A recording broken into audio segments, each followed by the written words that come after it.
go ahead and continue with the meeting that we had started at the City Maintenance Garage. We will go ahead with the Pledge of Allegiance.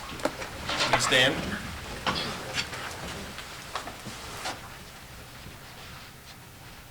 I pledge allegiance to the flag of the United States of America and to the republic for which it stands, one nation, under God, indivisible, with liberty and justice for all.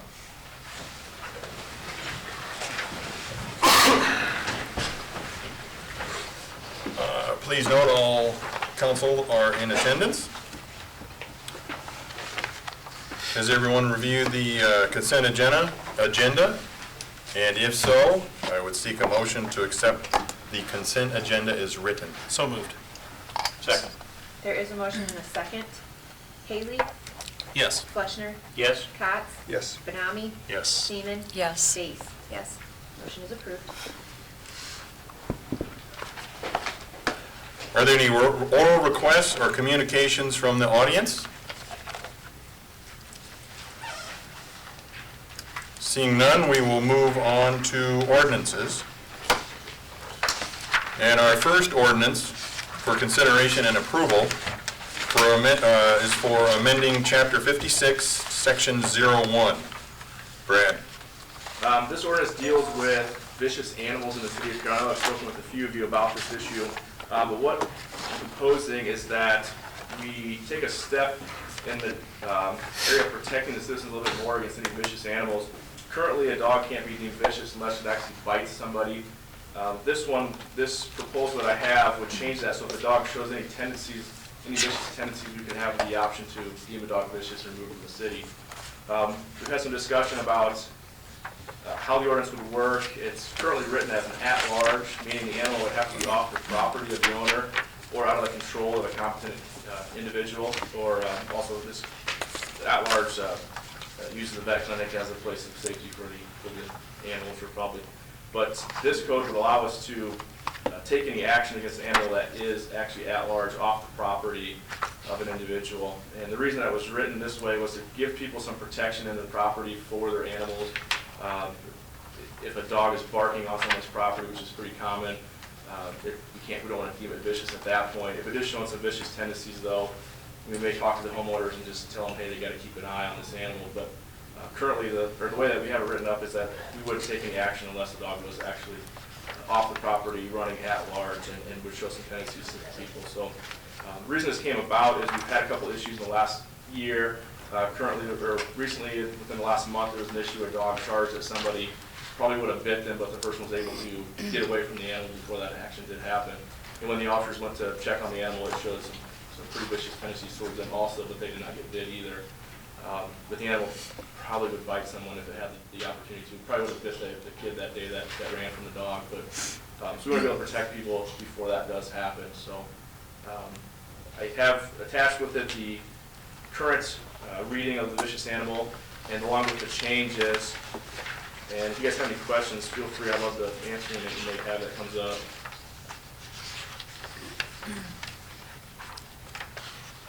Brad, could we keep the ball at large for A and drop it for B and C? I know I discussed this a little bit today with Brad, and it kind of bothered me that this applied only to animals at large because, I found the same verbiage. Des Moines City Council has the same verbiage as A through E, except they do not have fowl at large. And I thought that, and my argument for dropping the fowl at large, I felt, and I conveyed this to Brad, that I felt that he would be able to achieve his goal of preemption if he had a stronger ordinance. And I felt that omitting the at-large, as they do with the Des Moines City Code of Ordinances, that would help him achieve his goal of preempting any kind of problems. And then the Code of Iowa also is very stringent. And I don't know, Dave, you know more than I do, but that you're held responsible whether they're at large or not. And I thought that would make us more, again, I'll defer to Dave. Basically, those were my thoughts that I conveyed to Brad today, that may strengthen it and make us all responsible, whether you're out or you have your dog out on a leash or it's running loose, that even homeowners, everyone, I think, would be a part of being responsible for preempting, anyone getting hurt. So. Yeah, Carolyn, as far as your... Whatever you think, Dave, yeah. whatever you feel is the strongest You're right as far as the approach. civil liability. If your dog bites someone, whether it be on your property or off your property, yes, there's some civil liability with the owner. I think, at least historically or traditionally, this issue has been looked at as somewhat of a privacy issue. What my dog does on my property Yeah. is my problem, kind of. Right, right. And again, this is a philosophy. I'm not making an argument, but, so that's kind of, I think, where these laws have evolved. Once that dog or animal gets off your property, then that's when we're going to be very protective of the public, as opposed to, Well, I'll defer to your what judgment. they're doing on your own Yeah. property. My concern was, the wording is very good, without provocation, and then that disposition to attack, I thought that was good, the preemptive goal that Brad is trying to achieve. Whatever you believe is whatever you believe we should do, the right step, that's fine with me. I just wondered about dropping it for B and C, since it was covered in A. And Brad, dogs I had a are- discussion did with you? him too about Yeah. it. I was kind of thinking along the same line as David. I didn't want that homeowner who is trying to maybe protect their own property, I didn't want that animal to have that presumption that it is, even though it's on its own property, once it goes across into that barrier of the city's Right, right-of-way, right. then I can see, then it becomes at large. But I think before, I guess I just want a little more respect for the, And actually, a dog Property is owner. considered property, correct. and they are to have control of their property, so. I Well, didn't- I will defer to, I just had a question. My Yeah. question is exactly, how do you define while at large? Is a leashed dog at large? Chapter 55 gives our definition for at-large, so it's not in a specific chapter. Okay. But it does define it. And a leashed dog is considered under control of a person who would not be at-large. So they're not at large if they're leashed. As long as they're. Even someone got a on hold of that leash, someone they're else's okay. property, they're still not at large. That's correct. So as you had said earlier, Chief, then the at-large animal is off their property or out of control, right? That's correct. I'm glad you said that. That was one of my first questions, was how to define at-large. There are some communities, and I have some friends that have dogs, that will put a leash on, and as long as the leash is on the dog, it's not out of control. And that's how they get away around allowing their dog to run down at the park or play fetch with them. As long as there's a leash on there, they can get around it. But we describe it as under control. They didn't put the leash on and let it go. Correct. That doesn't Allow it sound to good. play. If I'm not mistaken, electronic leash, the dog collars and stuff like that. It's not really defined well in this. My opinion is that if it's on a dog shock collar, you would have some control over that dog. Just depends on how the dog would react. Once, if it gets far enough away, does the shock collar still work? That's probably questionable. We really haven't defined that. And it has never really come up either in the past. So owners have, the ones that we see that run with their dogs like that, have been pretty responsible, and we've had no problems with them. So we've never really addressed that issue. The other thing too is out of control. You got a 60-pound kid that's got a 120-pound dog on a leash, and if that dog goes, that kid's not going to stop it. So, A little different thought. Brandon and I live in the same neighborhood. I have an 8-pound min pin, Pretty vicious. pretty vicious. Brandon doesn't like my min pin. What's to keep Brandon from telling you that my min pin is vicious and you coming and taking my 8-pound min pin away, with 2 fingers? The good thing about this is we're allowed some discretion as the officers, so when we come to do our visit of your dog, we probably see it. It wouldn't be very vicious, I'm assuming, when we come to the door, or maybe it is. So it's going to be a lot of discretion on the officers, who then report back to us. It allows the city council to deem it, and through the code, you guys have allowed the chief to make that decision. There is an appeal process too, so people can bring it to the council for an appeal. And that's in this code also, to chapter 56, the appeal process is in there. So there's that option to bring it to council for the council to make the final determination, would this dog be vicious? So it's not an immediate action as vicious, that you have the process to appeal the decision. Thank you, Chief. As I read chapter 56 here, I see that it does say the mayor or peace officer shall order the person named in the complaint to safely remove the animal from the city or destroy the animal within 3 days of receipt of such order. And then I see the next paragraph does mention that appeals process, whereas and they have 3 days to file written appeal to the council. They appeal to the council, actually, correct? That's correct. Right. We've So had a there few is- over the years where they've actually brought it to council. So there is a way for people, it's not just a foregone conclusion, there is an appeal process to it. That's correct. So, Brad, one last question. As the wording stands, then if something happens on an owner's property with their animal, usually a dog, then this ordinance does not cause us to be liable as a city at all, No. correct? They can't come back and say, well, if you would have had a different ordinance, maybe I would have been protected or whatever. No. So this will not set us up for any liability regarding what happens on the owner's property. Say if a kid wanted to pet a dog because they think it's cute, but the dog doesn't like kids, bites the kid. So that's their deal, their property, the dog is their property, on their property, we're absolved. I think so. We have to talk to Dave more on this, but the way I see it is that that issue would come back to the liability of the homeowner or the owner of the animal. Okay, that's, okay, But I think we thanks. would be protected, and that we can't predict every incident to occur, Right, so we can't right. have a law for every Okay, prediction. okay, thank you. I And would- it's I would the agree, same Calvin. if they're on a leash. The treatment would be the same as if they were on their own property. Yes, yep, if they're running down the trail or down the sidewalk, then the person should be able to take control, so it wouldn't have that action to bite somebody or show those tendencies. But if it does, with this way it's written, we would not be able to take any action on that. David?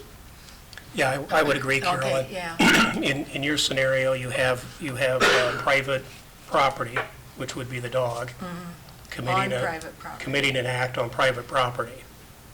So I think Okay. that's a completely Separate- civil matter and separate issue. Okay. from any public That forum. was my concern. Okay, thanks so much. The Department of Public Health does request that we get contacted. We do search for immunizations, so that we do get involved with those situations, and it happens quite often. And we have to make sure that the vaccinations are up to date, Sure. mainly rabies. Okay, thanks. Is this a fairly large problem? I mean, as far as animals that don't bite? We probably get about 4 actual bites a year. We probably get just as many people who call in on animals that are showing this tendency. So people have just been able to get away, or they come, open the door of their car, and the animal's there, and they close it quick because of the issue. So it comes up more often than we would imagine, but it's still pretty minimal. At large. Yes, Dog at yes. large. Yeah, usually it's in a street, or someone walking down the street, or running down the street, or something along those lines, and the dog will just come out of a yard into the right of way. Well, I would move that we approve. Before you do that, I want to make sure there are any more questions, any more statements? Good. I'll seek a motion. Thanks. Move that we approve the amending Chapter 56, Section 1 of the City of Carroll ordinances. Actually, first, would you like to waive 1, 2, or all 3 readings? Oh, hey, you got me on that one. You didn't put that in here, dear. If you waive a reading, Look, then I don't know how to proceed properly. If you waive one reading, it returns We'll come back to the next meeting. Then let's waive one reading. This will allow more public comment. Yes, I think we need more time for comment. Yes, please. I'll second that. There is a motion to waive the first reading of the ordinance. Fleshner. Yes. Haley. Yes. Seaman. Yes. Space. Yes. Cox. Yes. Benami. Yes. Motion is approved. I'm going to take a little step out of order here. We have in our reports, we also have our fiscal year 2014-2015 annual audit, and Jennifer Walkup is here. And if she's ready, I'll have her come forward so she doesn't have to wait until the very end. Please, Jennifer. Thank you very much. Good evening, Mayor, City Manager, City Attorney, Council people. We do have some new faces on the board, don't we? So start from scratch so I can teach you again how to read this wonderful, huge report that I'm sure you've read from cover to cover. And I see lots of smirks, so, okay. All right. This is the independent auditor's report. We have audited the accompanying financial statements of the governmental activities, the business type activities, each major fund, and the aggregate remaining fund information for the City of Carroll. As of and for the year ending June 30th, 2015, the related notes on the financial statements, which collectively comprise the city's basic financial statements as listed in the table of contents. Management is responsible for the preparation and fair presentation of these financial statements in accordance with the cash basis of accounting as described in Note 1. This includes determining the cash basis of accounting is an acceptable basis for the preparation of the financial statements in these circumstances. Also includes the design, implementation, and maintenance of internal control relevant to the preparation and fair presentation of the financial statements that are free from material misstatement, whether due from fraud or error. Our responsibility is to express an opinion on these financial statements based on our audit. We conducted our audit in accordance with U.S. Generally Accepted Auditing Standards, the standards applicable to the financial audits contained in governmental auditing standards issued by the Comptroller General of the United States. These standards require that we plan and perform the audit to obtain reasonable assurance whether the financial statements are free from material misstatement. There are several procedures that we do in order to obtain this reasonable assurance, okay? Our opinion is that the financial statements referred above present fairly in all material respects the respective cash basis financial position of the government activities, the business type activities, each major fund, and the aggregate remaining fund balance of the City of Carroll at June 30, 2015, the respective changes in the cash basis financial position for the year then ended, in accordance with the basis of accounting as described in Note 1. Okay, then let's move to page 9. This is the management's discussion and analysis. This gives us a narrative overview and analysis of the activities based on the financial information, okay? The financial highlights are that the city's governmental funds receipts increased 34.6%, or approximately $3,826,000 for the fiscal year 14. The increase was mainly due because of the issuance of debt during fiscal year 15 in the amount of $2,890,000 that was used to refund the debt that was issued in 2006, a defeasance advance refund debt issued in 2005, and the street rehab 2015 project. There had been no debt issued in 2014. Disbursements increased by $1,213,000, or approximately 11.1% from fiscal year 14. This is because capital project expenditures were the primary reason for the increase. They were in the planning stages in 14 and then were done in 2015. The city's governmental funds cash balance also remained strong for June 30th, 2015, with an increase of $3,833,000 from June 30th of 14. Business type activities cash balance also increased by $107,000 from fiscal year 14.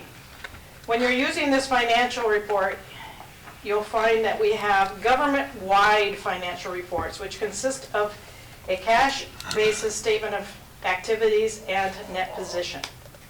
This statement provides the information of the city activities as a whole with an overview of the city finances. So I'm going to move you then to Exhibit A, which is on 20 and 21. This is the statement of activities. And for those business people, you know that we do, here's our income, here's our expenses, here's our net. City's not in the business of making money. So our primary objective is, how much did we spend? So that's our first column. Here's the expenditures. And based in the programs, which mirrors your budget. Public safety program, public works program, health and social services program, culture and recreational program, community and economic development program, general government, debt service, and capital projects, for a total of $12,168,000 of outflow. Then the business type activities were the water, sewer, and stormwater, for a total outflow of $2,429,000. So there is $14,597,000 of expenses incurred for the fiscal year of 2015. Now, some of that money is recouped from charges for services, and that's the second column.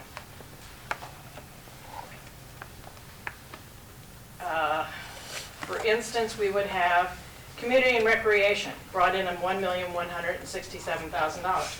That would be the pool, the golf course, the rec center, and things of that nature, okay?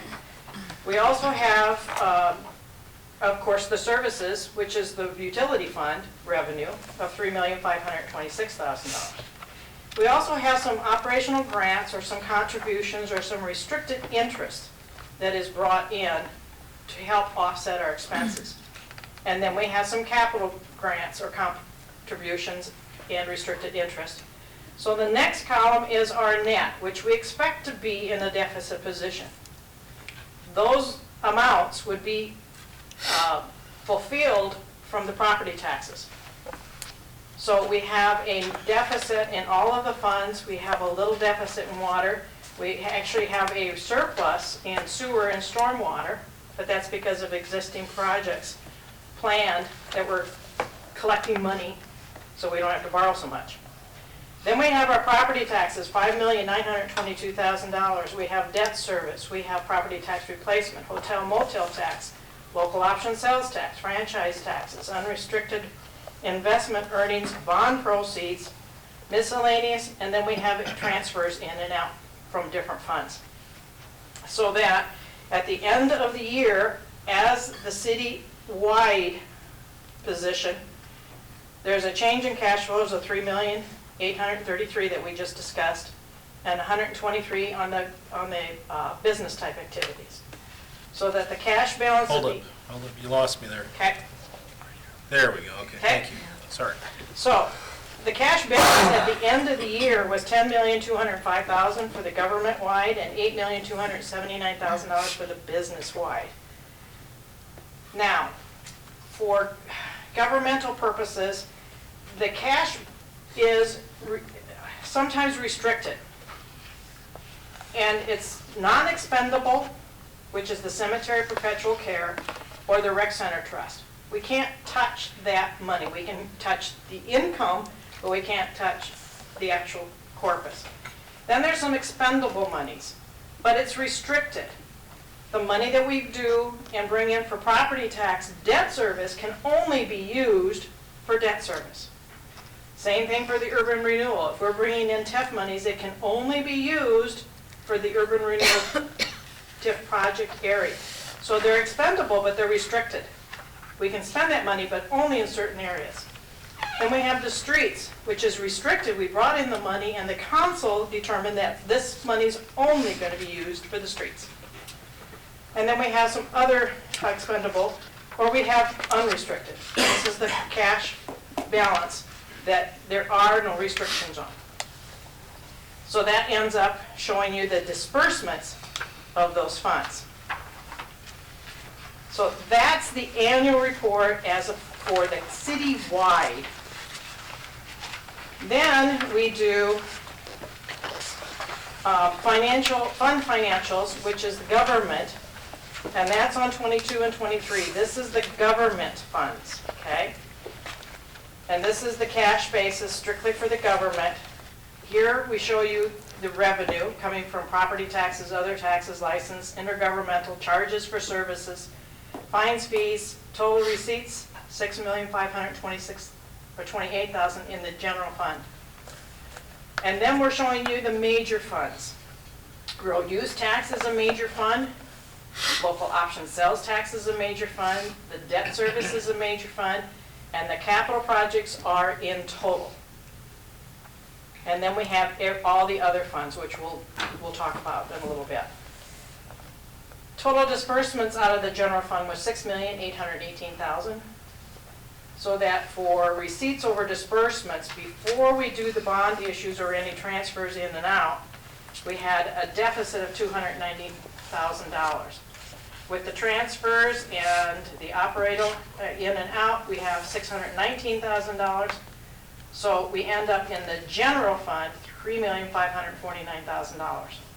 Road use tax brought in more than it expended, giving you a increase of $323,000 for a balance of $1,094,000. The local option sales tax brought in more than was expended to the tune of $650,000, adding to a fund balance of $1,046,000. We have debt service with a deficit, brought in $686,000, spent $2,196,000 because we paid off some old bonds. Then we have the bond issue that we used to pay off the old bonds. We had some operating transfers coming in, added a surplus of $1,699,000 for an ending balance of $1,825,000. Capital projects brought in $260,000, spent $2,326,000. Used some transfers, used some bond proceeds to fund that. Ended up with a surplus of $794,000, $1,791,000 ending balance. And then we have all the other funds totaling $752,000. So we have $10,078,800 in the governmental funds. Then we have the proprietary funds, which are run like a business. That's your utilities, the water, the sewer. You'll see those on page 26 and 27.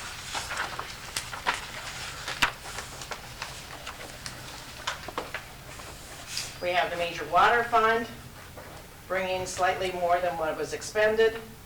We also have some miscellaneous income transfers in and out, have a deficit of $626,000, reducing the fund balance to a $1,858,000.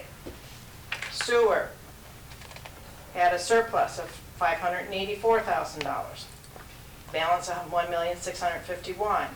Stormwater, surplus of $97,000, balance $628,000. Then we have some non-major proprietary funds with a surplus of $51,000, ending balance $4,124,000. Total then is $8,263,000 for the proprietary funds, and then we have the internal service, which is how we account for the health insurance between the governmental different funds and the sewer and other proprietary funds. Because we have one big bill for all of the employees, and then we have to break it down amongst the different funds. So we use the internal service to simplify that matter. Jen, what would you consider, what's another non-major proprietary fund? What? Is We'll that, get there. okay, keep going then. Nope, that's Thank fine.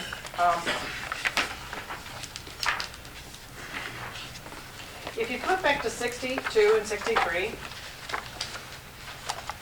these are the non-major governmental funds, which is the employee benefits, the urban renewal, the Ashwood urban renewal, the Oak Park urban renewal, the Ace Builders urban renewal, senior housing urban renewal, the emergency special revenue, recreational trust, police forfeiture, crime prevention, library trust. Those are the special revenue. And then we have the two permanent, which is the cemetery and the rec center trust.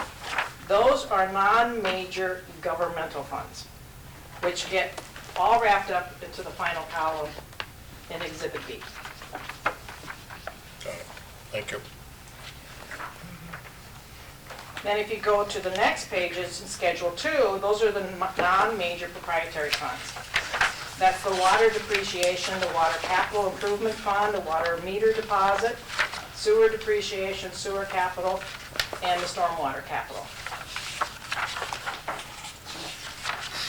And so those 6 accounts get wrapped up into the non-major in Exhibit D. Okay? So we discussed that the cash balance has increased. And that the business type funds have increased slightly.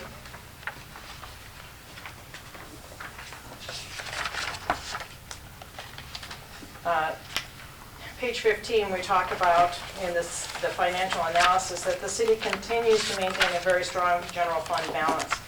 It's approximately 54% of all the general fund receipts. The general fund balances are projected to be spent down approximately to 25% of the receipts over the next few years, as the budget's to maintain the general fund at 25% receipts for bond rating purposes. An additional funding is intended to use for various projects and one-time expenditures.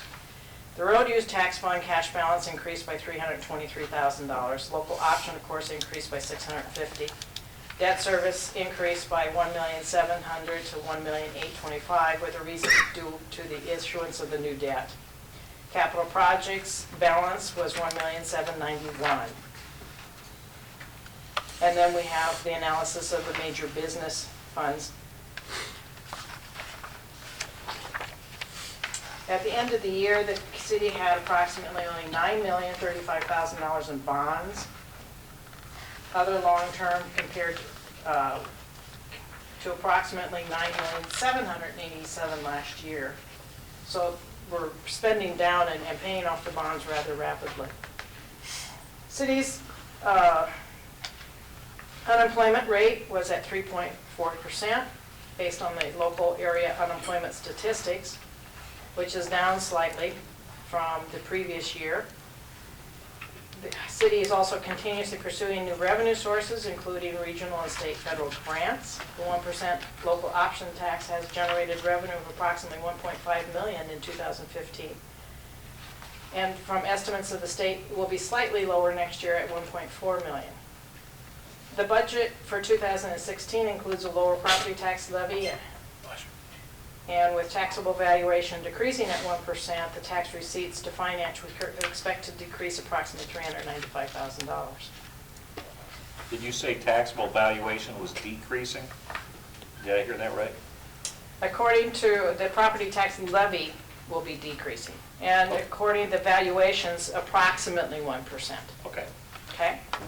And that's taking a look back. It's not necessarily the information we're going to be going over next week. We're looking at the values from 1113 to 1114 in this report, just to not get that confused. Schedule 3 on page 66 and 67 gives you the schedule of indebtedness. This shows how much was originally borrowed, when it was borrowed, what the interest rates were. The balance at the beginning of the year, how much was issued during the year, how much was paid off during the year, and what the balances are at the end of the year, and how much interest was paid on each and every one of those notes.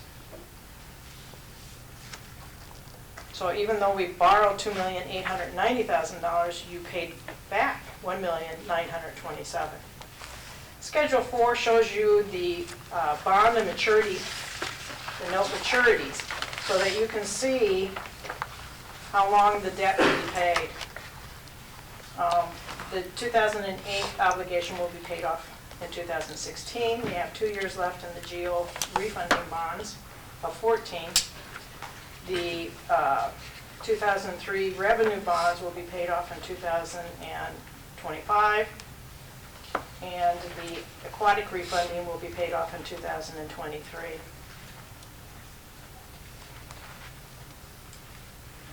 Schedule 5 is the capital projects fund. I told you that in Exhibit B, we had the capital projects in total. Here are the individual capital projects on page 70 and 71. Street rehab, the corridor of commerce, the airport, the parks and recreation, and the aquatic center. So this, you'll see where the money came in, how much was being spent on those, and where the money came from in order to pay for those. You also note, for those who have read this several times, that the notes will let you peruse at your convenience. But we also have some required supplementary information, and that begins on page 48 and 49, where we look at, this is what we brought in, this is what we spent for the governmental and proprietary, and we compare that to the budget original, and we compare it to the final budget. And then we have a variance. And you were in compliance for all disbursements. By law, you cannot exceed any one of the functional areas or any one of the public safety or cultural recreation. You cannot exceed your budget in any one of those which are known as functions. And you did not. In fact, the budget was comfortably in excess of what you did spend.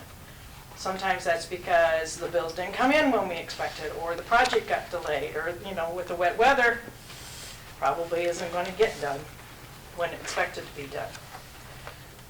We also have schedule of the city's proportionate share of the net pension liability. This is a scare tactic.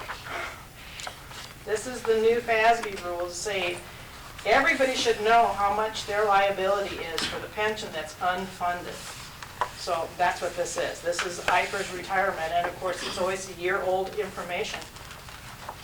But they're trying to show you that of all of IPER's, the city's share is 0.35% of the liability.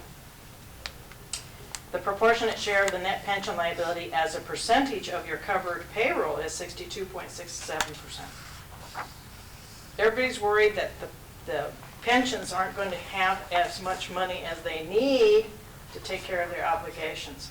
And so this is supposed to be a straightforward, we're not hiding anything, this is where we stand. We also have, and there's several notes and other information. Then on page 57, we have the same thing for the municipal fire and police retirement, which is a separate system that the city also is in. So that's required information. We have notes giving you a little bit more information as to what the proprietary funds are, what the governmental funds are, what your obligations are, when we did it, why we did it, how much it was, a little bit of summary information on the pension, and then we have your post-employment benefits, your compensated absences, the landfill contract, and it tells you exactly where the inter-fund transfers were, which fund received the money, which fund paid out the money. We also have notes in here for the Iowa Municipal Workers' Compensation Association, the Iowa Community Assurance Pool, which you're using to manage your risk. We have related parties. We have a little deficit balances and subsequent events. Then the summary of my report on the far end of pamphlets. Page 77. We issued a non-modified opinion on the financial statements. These were prepared on the basis of cash receipts and disbursements, a comprehensive basis of accounting other than generally accepted accounting principles. Reportable conditions and internal control over the financials were not disclosed in the audited financials. The audit also did not disclose any non-compliance, which would be material to the financial statements. Then we have other findings on page 78. Official depositories were mandated to check on those. You have a resolution naming the depositories, and the maximum amounts were never exceeded during the fiscal year. The certified budget disbursements during the year did not exceed the amounts budgeted per the code of Iowa. There were no questionable disbursements that we noted on those items that we've checked. We did not find any questionable travel expenditures for spouses of city employees or officials. Business transactions between the city and the city officials were detailed in that Adam Schweers, the mayor at the time, had a computer maintenance, hardware, software contracts. And Clay Haley had trailer purchase and parts and repairs.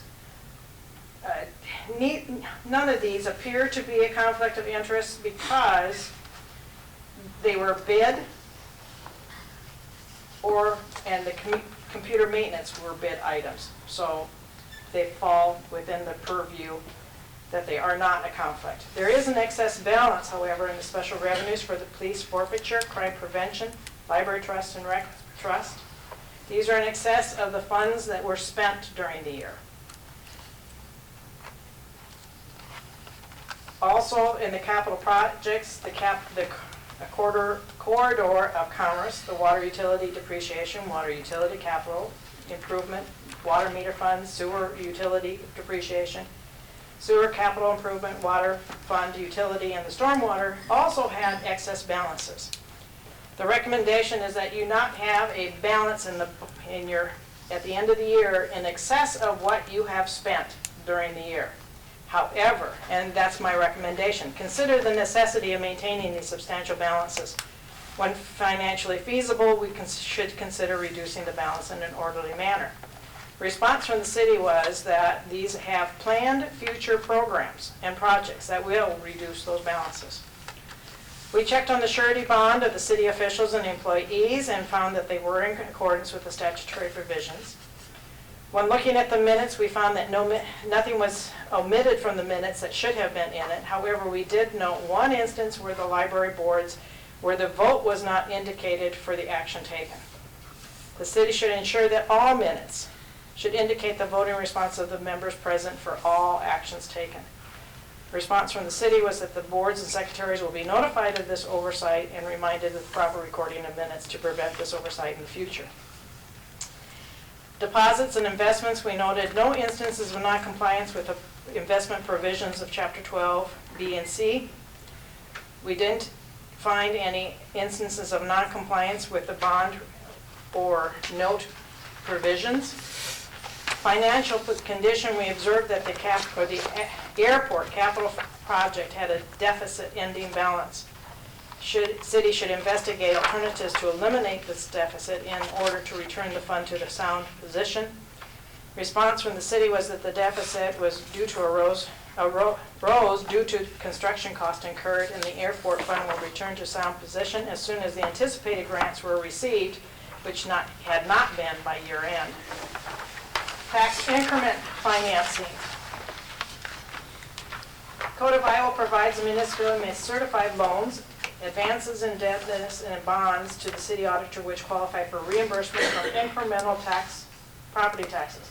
The county auditor provides for a division of property tax to repay the certified indebtedness and provides available incremental property tax in the subsequent fiscal years without further certification by the city until the amount of the certified indebtedness is paid. This is a lengthy report, and there's been numerous issues with it, so the state's really hounding us to make sure that this is good, because unfortunately, particularly in the smaller communities, they were recertifying their debt and recertifying, so it looked like they owed a lot, instead of just saying, this is how much we have in indebtedness.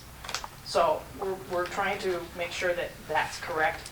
In the city's case, we found nothing that was out of compliance. And the Urban Renewal Annual Report, which was approved and certified by the Department of Management on or before December 1st, which was required. Any questions? And if you have any questions after you've read it, you can contact me. Thank you very much for coming. Appreciate it. Thank you. All right. Need a motion to receive the report or Yeah. Motion to receive. See the report, yes. Make a motion to receive the report? Second. There's a motion and a second. Haley? Yes. Fleshner? Yes. Faze? Yes. Benami? Yes. Seaman? Yes. Cox? Yes. Motion is approved. And I will do one more report out of order because we have a large contingent here from Carol Fest. Michelle, would you like to come forward? And I think there's a funding request for the Carol Fest. Please, thank you. My name is Michelle Sturman. On behalf of the CYP, Carol Young Professionals, we are making a funding request for funds for Carol Fest. I'll start off by telling you just a little bit about Carol Fest. It's an event primarily organized by the Carol Young Professionals. We're an affiliate group of the Carroll Chamber of Commerce. The goal of Carol Fest is to bring people from Carroll and surrounding areas together for a day of fun and to celebrate the Carroll community. CYP teams up with other local organizations to make the day a success. The other primary organizations we partner with include the Carroll Rec Center with the Dash to Splash 5K, New Opportunities with the Kids Health and Safety Fair, and the Carroll Public Library's Carroll Con event. Each year, the Carol Fest Committee strives to make this event better by bringing in new entertainment and activities. In your packets that we enclosed, there's a schedule of events for the 2015 Carol Fest, and that should be located on page 3 of your handout. As you can see, Carol Fest is an all-day-long event starting at 8 a.m. and ending around midnight. The event utilizes Grand Park, the band shell, the rec center, areas of the DMAC campus, as well as Grant Road. In 2015, we added a larger variety of food vendors, the Zone, which is a kids area made up of the National Guard zip line, a wipeout game, and laser tag. We also utilized the new basketball courts with a free throw, 3-point, and hot shot contest. Another huge hit of the 2015 year was the human foosball game. The goal of Carol Fest has never been to make money for CYP. It has been put on as an event for the Carroll community. Carroll is a very giving community, and local businesses and individuals have stepped up time and time again to support so many of the local events and fundraisers throughout the area. We currently rely very heavily on local business and individual sponsors who donate approximately $9,000 to Carol Fest each year. We've enclosed a list of our sponsors on page 2 of our handout. In 2015, Carol Fest had a total expense of approximately $18,000. With an income of about $21,500, the net profit from 2015 was $3,500. Of this $18,000 in expenses, about $9,500 of that was spent on entertainment. Because Carol Fest is an almost entirely outdoor event, which is largely dependent on weather, the Carol Fest Committee has decided to keep approximately $10,000 in reserves to cover the non-refundable expenses in case we would get a rain day. To grow Carol Fest into a sustainable regional event, we are looking at the following funds from the City of Carroll. $2,000, which should be used towards increased marketing, $1,000 towards electrical expenses, $1,000 towards sanitation, $1,000 towards security, and $5,000 towards added entertainment, totaling $10,000. The majority of the funding will go to increased marketing and increased entertainment. We believe that by investing more into marketing and entertainment, we can increase community and regional awareness of the event, therefore drawing larger crowds and increasing event revenue and sustainability. As previously mentioned, the goal of Carol Fest has never been to make money for CYP. However, we do understand that in order for this to be a sustainable event, there are some changes that do need to be made to the structure of Carol Fest. Some ideas we have to increase sustainability of the event include improving sponsorship requirements to enhance sponsor involvement, restructuring the vendor fees to increase event revenue, requiring entry fees for competitions and selling wristbands for select games and entertainment, bringing in more games to decrease long lines and increase the number of wristbands sold, requiring a cover charge to enter the beer garden and in front of the band shell, bring in more well-known entertainment to increase attendance, which will increase event revenue, enhance marketing to reach our target market on a more consistent basis, and finally, to continually research other events to discover ways to increase event attendance and revenue. At this time, I'd like to open it up to any questions from the council members.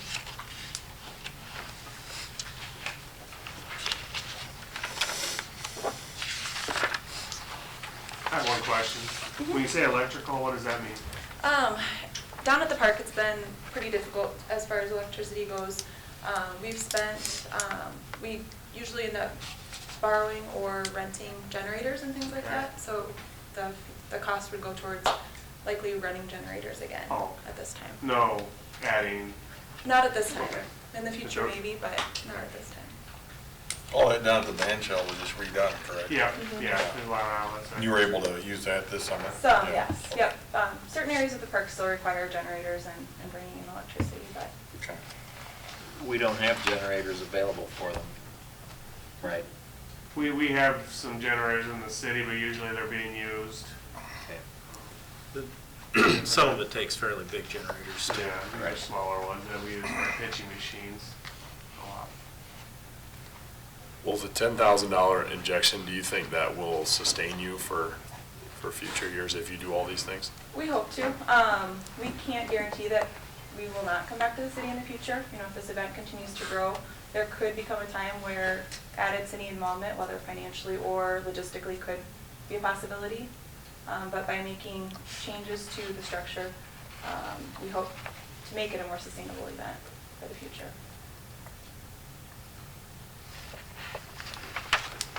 You're not running out of room down there. I mean, I'm just looking at this map.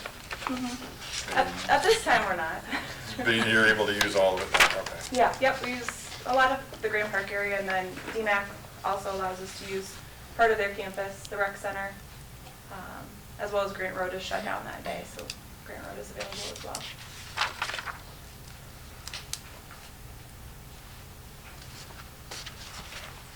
I know I've got to ask, because I was sitting on the council 3 years ago. We gave you $10,000. You still have that yet? We have reinvested it into the event every year. Okay. As a committee, we have decided to keep $10,000 in reserves. Like I said, generally, each year in the past, entertainment has cost approximately $9,500. A lot of those are non-refundable down payments. So if we were to get a rain day, Gotcha, okay. you Then know, you'd be and in not the- make money on the event, we still have to pay those out. Then you'd be in trouble from that, okay. So we feel like we're being responsible by keeping some in reserves.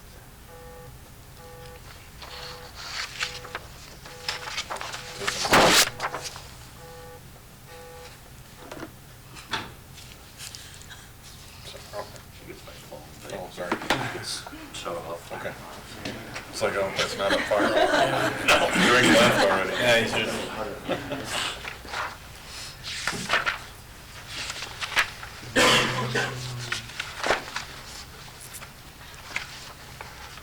I screwed up one motion already tonight. How do we proceed here? Just I move that we, I'm half scared now. I move that we provide $2,000 to Carol Fest from the hotel. from the hotel motel. Good fund. job. Thanks. Second. There is a motion and a second. Seaman? Yes. Haley? Yes. Cott? Yes. Benami? Yes. Fleshner? Yes. Bates? Yes. Motion is approved.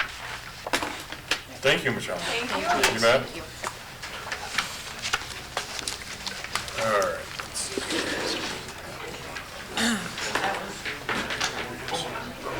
Oh, yeah, I did think, I did see it.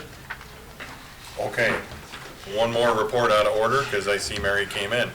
I saw you come in, but I thought you went over. Mary, our next report is going to be on the Industrial Park Road Sanitary Sewer Extension. Or Randy, would you like to talk on that? Sure, I can introduce it. That's fine.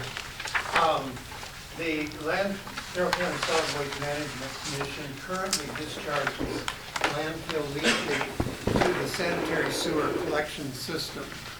The leachate is collected out at the landfill and then pumped by force main from the landfill property to the public sanitary sewer system.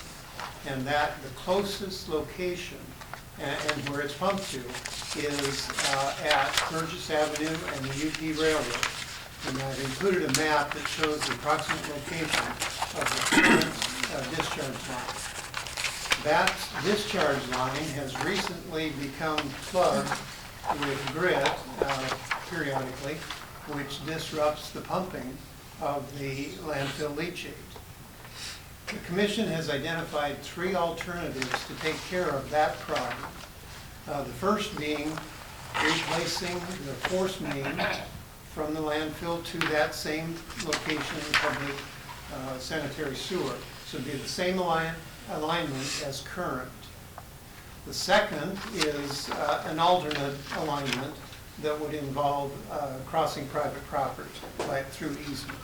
And those would all be commission-owned sewer lines.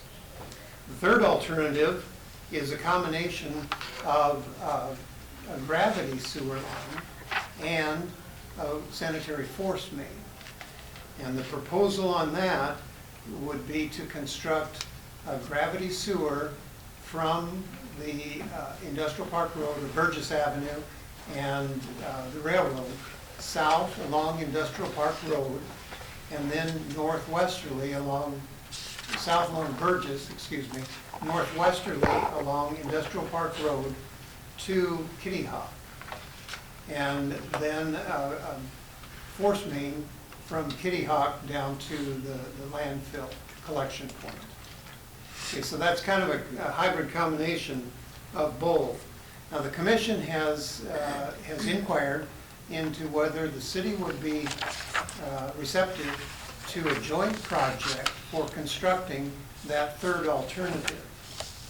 And if that were accepted, the gravity portion from Burgess Avenue and the railroad up to Industrial Park Road and Kitty Hawk Avenue would be a public sewer, owned by the public, maintained by the public.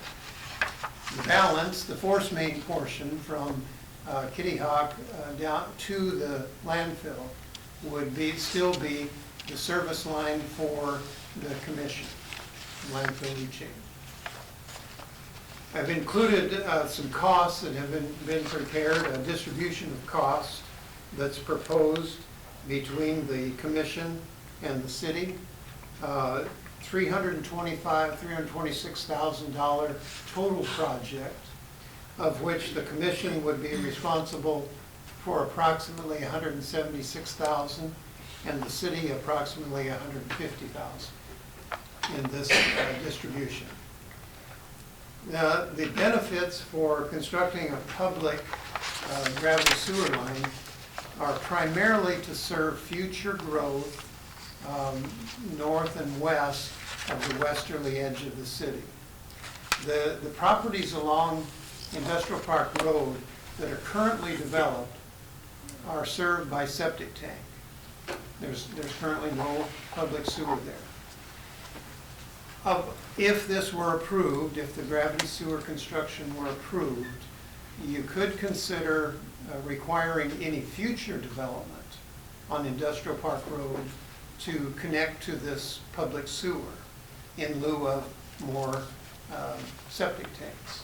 And then it's certainly your prerogative to charge a connection fee to those also, since no sewer was built with the subdivision. By building this, though, that would bring that up to putting that new sewer in for that purpose. Mm-hmm. Okay. Yeah, it would be available for those, well, if the current lots want to convert to it or any new lots would be available. So unless there are any questions of me or Mary Whitry is here from the Landfill Commission to answer any questions that you might have. We'd recommend that you consent to join the commission in construction of that third alternative. Hey, Randy, just a question on the mechanics of how this would all work.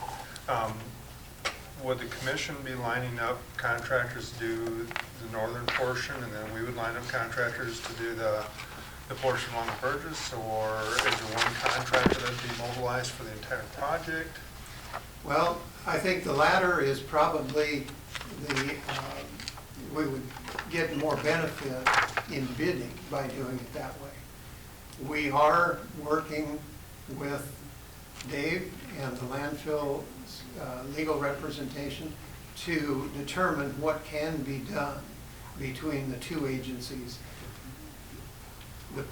One of the problems is we both have to meet bidding requirements of the state code.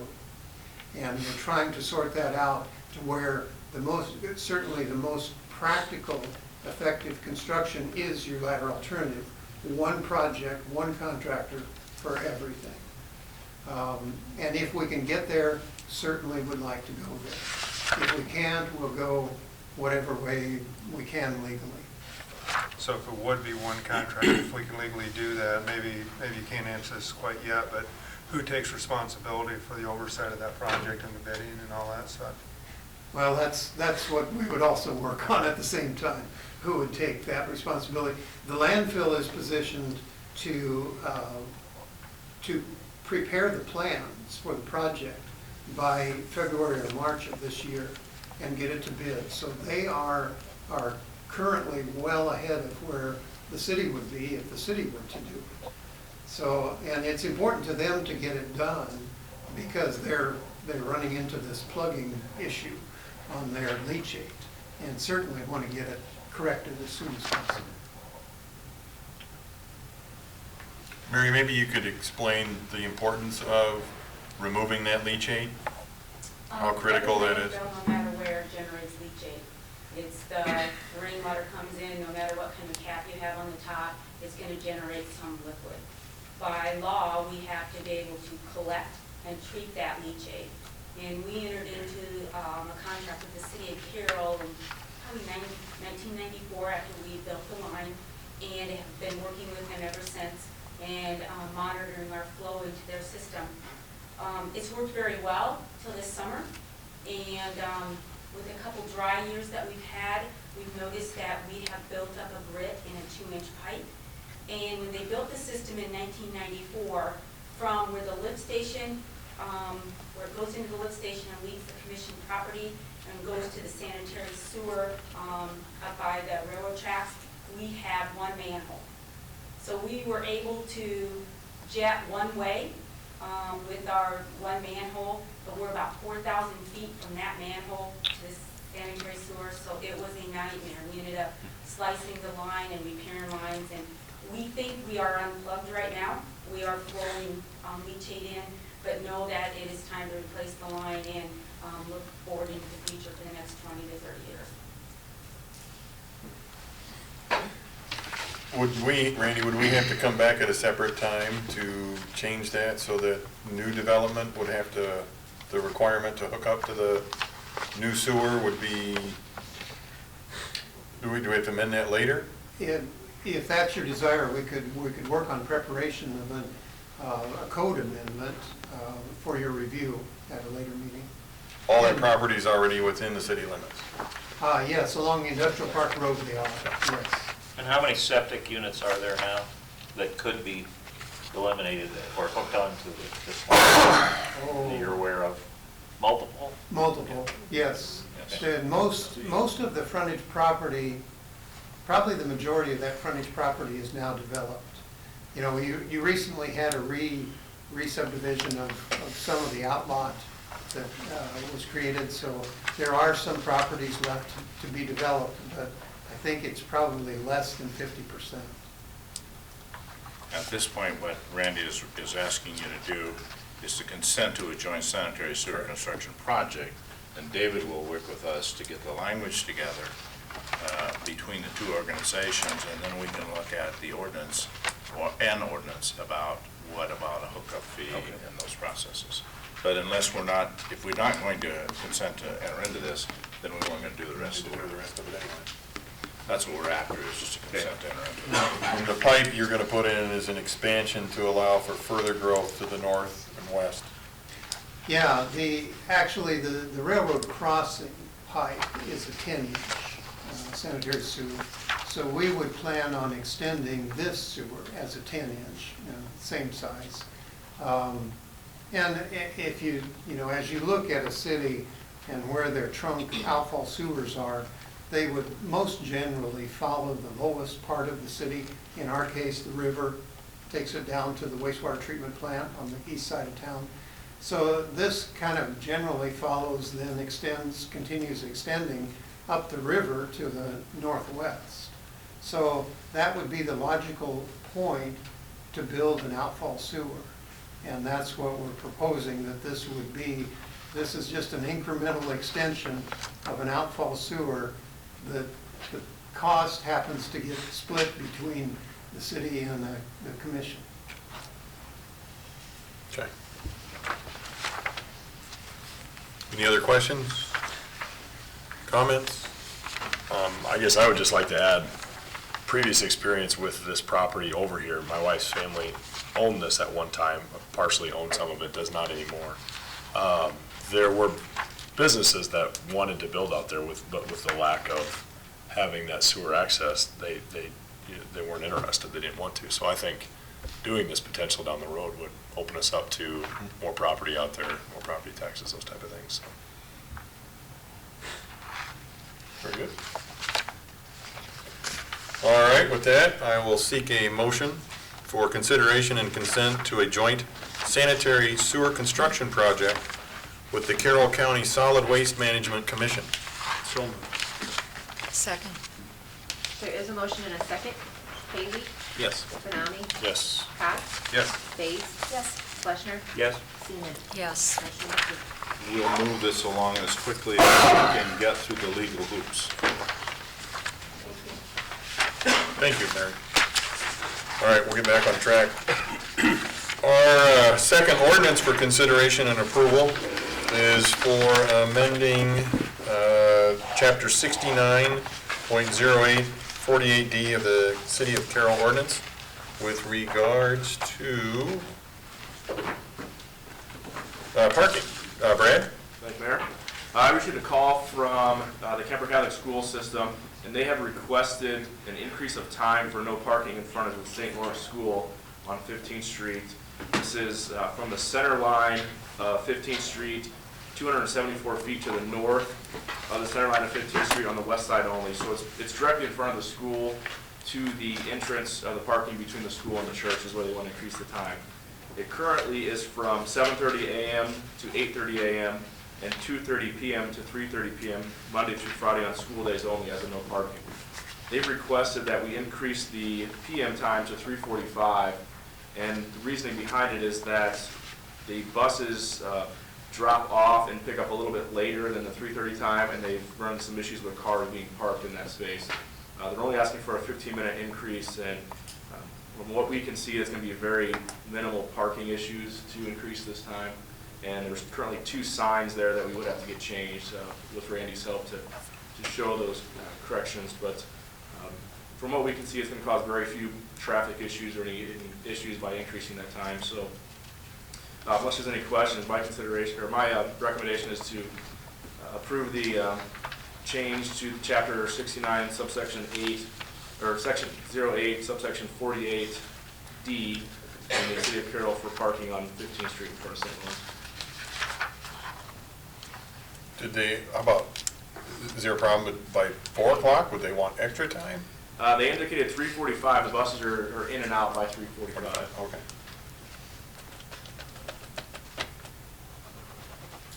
Any questions? Comments? I will seek a motion for consideration and approval of amending Chapter 69, Section 8, subsection 48D. To waive all 3 readings. I was going to get that in there. Of the City of Carroll ordinance. So moved. Second. Yeah, got it. Thank you. Okay, this is, the motion is to waive all 3 readings. Correct. Haley? Yes. Seaman? Yes. Bates? Yes. Fleshner? Yes. Benami? Yes. Cox? Yes. Motion is approved. Motion to adopt the ordinance? Second. There's a motion and a second to adopt the ordinance. Benami? Yes. Seaman? Yes. Bates? Yes. Haley? Yes. Cox? Yes. Fleshner? Yes. The ordinance is adopted. That didn't even hurt. Our final ordinance is on a proposal for the Carroll Municipal Golf Course fees.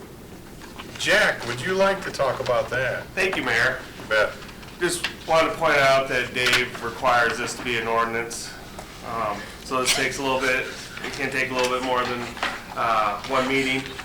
But 2013 was the last time we had a fee increase out at the golf course, and we chose to allow people who are already on ACH. Most of them is, I can share with you later on how many, we try to estimate how many we have on ACH, but that's a fair number that do the ACH. Those people would not have a fee increase. And anyone that came in and paid here at City Hall before Brenda gets out of the muni, they would get that last year's rate. And that's what we're gonna propose in the upcoming fee structure. But as you can see in 4-1 of 13, those are the current rates now. $708 for a family, adult $462, a senior $416. A senior couple was a new category we added. They were at $638. And a youth, a student, would be $210. What we are proposing, this would be March 1. We decided to tighten it up a little bit, make sure people that have ACH would get this benefit, and anyone that comes in and pays before March 1, it would be approximately, we rounded some of the numbers to make them even, around a 5% increase.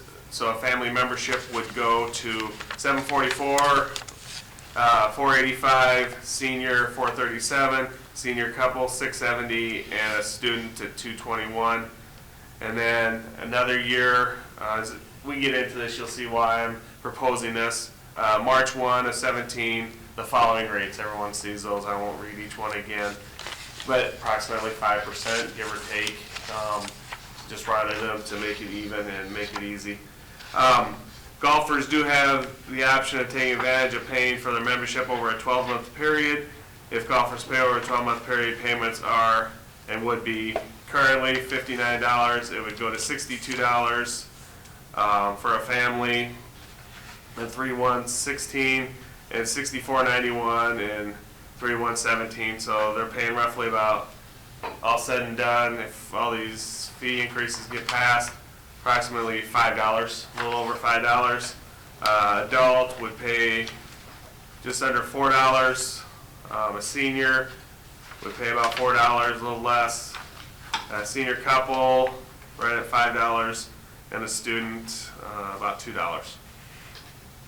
And then I wanted to put in, so you can kind of see basically revenues and expenditures. I break it down between personnel and all those. It's just a real easy way. You can see 2000. Now 2000 is the year that we show the members, and then just over to the right is the fiscal year. So FY 2000 would have been July 1 of 99 through June 30th of 2000. You can see revenue was $370,000 and expenditures were $301 for a profit of $68,585. Next year, they hit it right on as far as we can see. You can see the next few years we had losses. In 2006, a little profit and then a little bit of a loss. Just kind of see that the losses are occurring more than the profits. So it's time, really we need to look every year at, increase in fees if we don't want to carry quite the deficit. I mean, even at 5% over the next several years, I don't think you're going to get to where it's profitable. And some of it just depends on weather and play, people getting out and playing. Our membership stayed pretty much the same, but there's just things that can really affect that. Weather is obviously one of them. So, and then below that is the cart and trail fees. Right now, trail fees $195. So if I have a cart at my house, I want to pay for the whole season. Right now, I'm paying $195 as of 3/1. It'll go in 3/1/16 to $200, so only a $5 increase. And it's seasonal cart. That is if I pay currently $460, going to $480.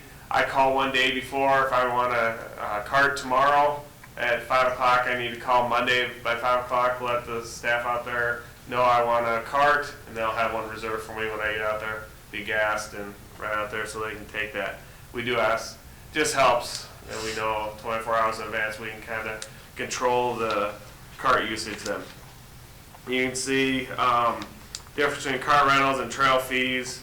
It's been steadily going up, so that's kind of one of the areas that does really help with the budget. We own the carts now. We don't have an expense at this point, but we are looking to get new carts, getting 30 new ones, trading in the ones we have, and purchasing 30 new ones. These ones we had a little bit more trouble with than we did on the last use, a little bit more repair. So, and then, any questions with that? Let me go back, anything with the memberships, any of that I've given you questions? I just for the record, I want you to define what a senior is and what a student is. And for obvious reasons, I'm more interested in what a senior is. Senior is 65 and older.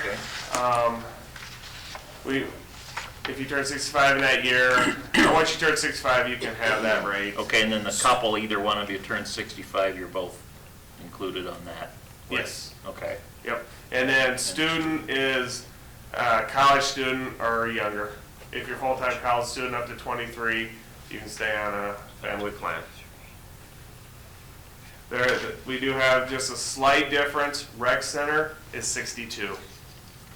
And then golf course is 65. The student fee there, though, that's for the college student that doesn't have a family plan. Yes. And wants to just come and pay as a student. Yep. Okay. Or high school students. High school students. And a college student still fits under their family plan? Yep. Above? Yep. How much do you get, like, just on a daily basis for green fees? Do you get, is there a significant amount there? It really varies. Varies from Yeah. year to year? So some days, 20 or 30 green fees, other days, more than that. So, The profit and loss, did you include when you guys redid the clubhouse out there? No. That's not in this. That was paid out of the budget. I Right. believe it was 2009, 2010, or fiscal year 10, if I remember right. Or no, actually, I think it was fiscal year 11, where we showed a $27,000 profit. But yeah, we had 218,000, Laura, does that sound right? That we used that money, we had excess, but no, I did not show that. That's not in there, okay. Nor is the watering, irrigation of the fairways in there either. Yep. Jack, did you have a chance to look into the discussion you and I had about basically the annual membership going on a fiscal versus calendar? Yeah, with the golf season being in that calendar season, I just think it's important that we try to keep it within that calendar year. I'll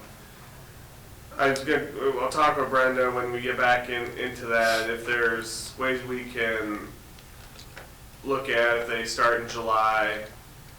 It probably would be exactly, half what the membership was. It's hard to define a half a year, because sometimes they're out there March 1st, and then they go till, we played in December. So I hate to say July is like the halfway point, but I think we can set a schedule that can get someone, if they come in July, move to town. I think there's some circumstances, if someone comes and says, well, they're paying per round, well, I played more, can I go back and get a membership now? We try to take those off, say, well, we'll do that next year. It's hard to adjust. Brenda's trying to look at how many rounds they play times $15. That makes it tough. But yeah, we're going to try to look at some type of scale that maybe benefit both parties. How many rounds of golf are played, Jack? Any idea? Yes, I do show paid rounds down below that we show anywhere from 5,500 up. It just really varies in the 5,000 to 6,000. Those are the paid rounds. Right. But when you have tournaments, leagues, there's 3 or 4 different leagues. We're estimating about 20,000 rounds, and a round is 9 holes. Thank you. Yep. I have a question and I have a comment. First, first question is, my ears have been bent this week about this, since it came out in the paper. So I just want to say I've had people talk to me about not liking that the rates were going up. So we see other facilities in town that aren't definitely money-making facilities. So their concerns are we certain that this has to be a money-making facility as well? And they want to see it as an amenity. They're not happy about it. Feel like there's not enough promotional things going on out there.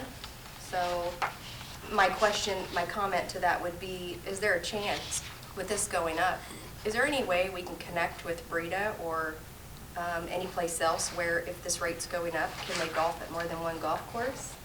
Can we get some additional stuff? I mean, it's just a thought, it's a question.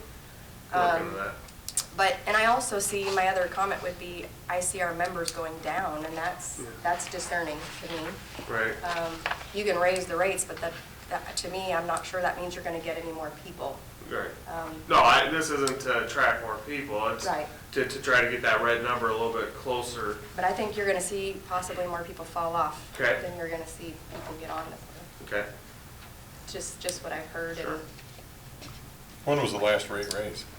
2013. What did we do then? We did, I think that comes out to be about 7.5%.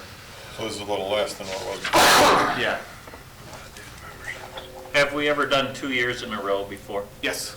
Like this? And Yes. This and then another one? Yep. Already passed as one? Yep. 'Cause I have a little problem with that, I guess. Okay. Just that, We can do 1 year. how we can say that this year, next year are the same. To me, I'm a little bit trouble with doing 2 years. I'm comfortable with doing one. Yeah. I can understand that. 2 years, personally, I think that might be Okay. something I would prefer to look back and Sure. look again in a year. Sure. But, I don't know if anybody else feels the same way, but I do. How do we know what next year is? Right. Maybe gas costs Yeah. $10 a gallon then. Right. That's just a comment I'd put out there that I'd feel more comfortable if this was a one-time only increase, 1 year Yeah. only instead of 2. Sure. Do you have a breakdown of the number of memberships per class, I guess? Yes. As far as family, adult, senior couple? I did put together a little something. Typically, family members, I can tell you, 2012 was 137. They went to 2013, approximately 117. 2014, 117. 2015 was 100.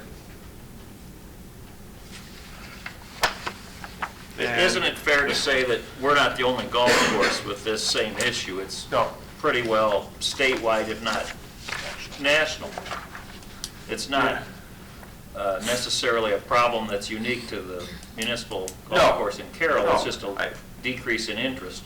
Well, there still is strong interest in golf. It's not what it once was. Right. Equipment's not getting cheaper.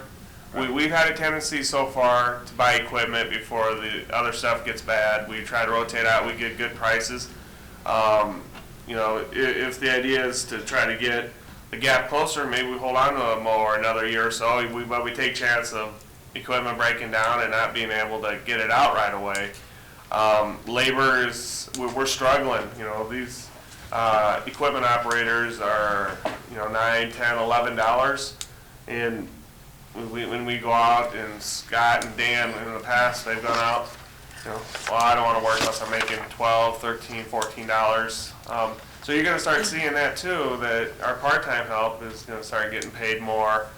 I think you're going to really see a deficit if we don't.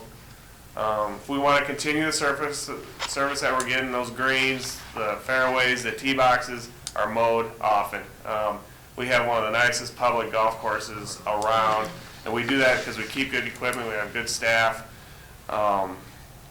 So those are things, you know, we'll have to always consider if we're not going to increase fees.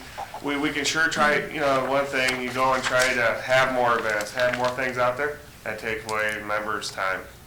You know, hopefully they'll do some of those events.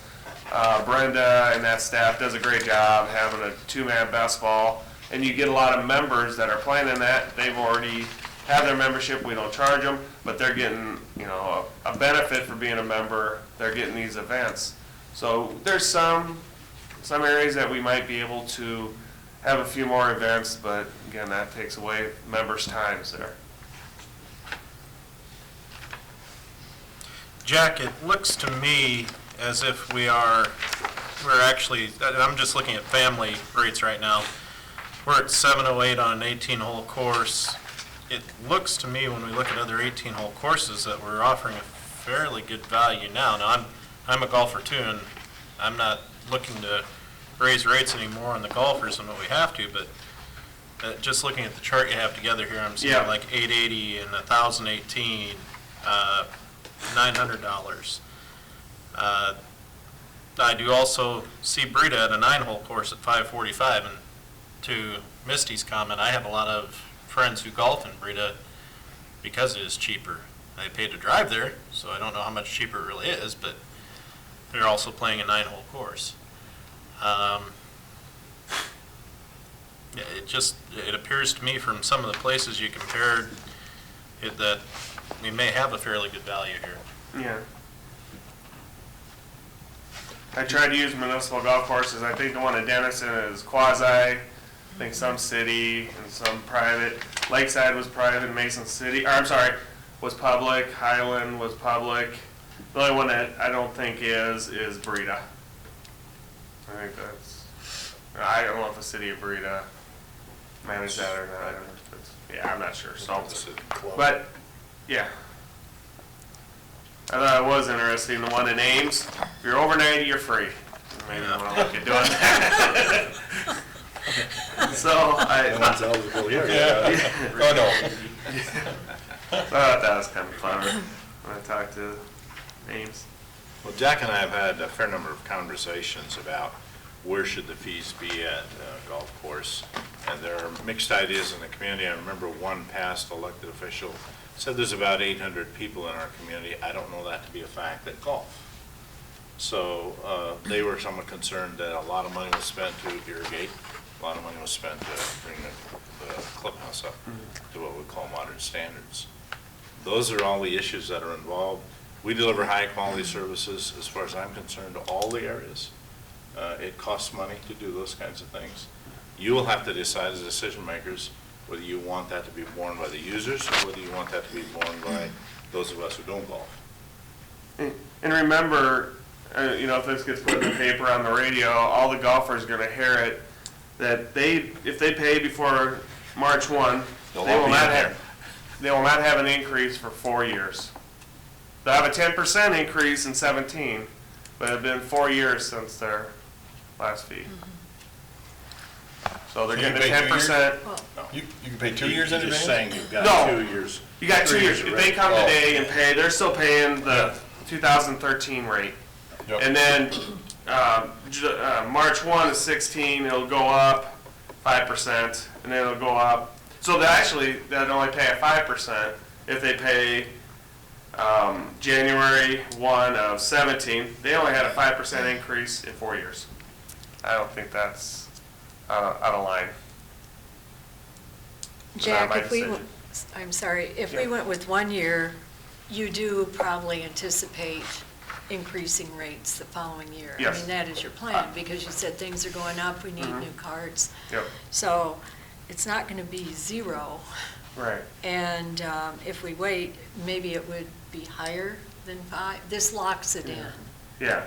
So I understand what Jerry's saying, you know, but I know now we're we locking can it change in. it anyway. Yeah, If yeah. a year from now, if it looks like 5% isn't enough, I know we can go back and change it to 8% or whatever it happens to be. I just, I guess looking at it, I yeah. thought 1 year should be enough. for Yeah, now. I understand what you're saying. I'm just looking at, I don't golf, so maybe I shouldn't even be commenting. But people could see this as they're locking it in at 5. We know, we can look into the future and know that it's going to be right, or could you come back higher? Or is this locking it in? If it's an ordinance, Dave's making us do an ordinance. If we do an ordinance just for March 1 of 16, that locks it in.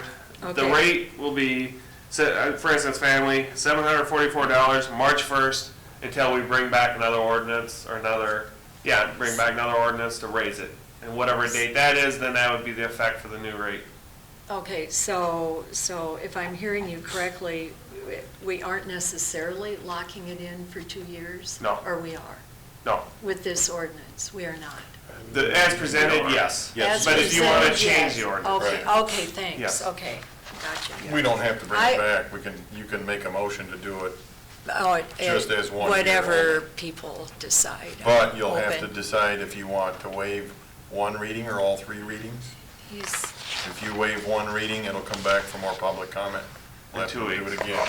I'd bring it back in 2 weeks. We Right. want to give people time that want to pay the current rate. You know, Gets March it. 1, every time we wait 2 weeks, it's getting close to that March 1st date. Gives us time to get our ears bent, Misty. So how many readings would we want to Waive all three. waive to give them 1 week chance? Oh, a one, A one-time chance? waive first and second reading then. First and second. You can waive the first reading and you can waive the second and third Sure. the next time too. Yeah. Makes no difference. Typically, that's, But if you waive the So first that and you're- second now, that's typically, you. What about waiving the first and third?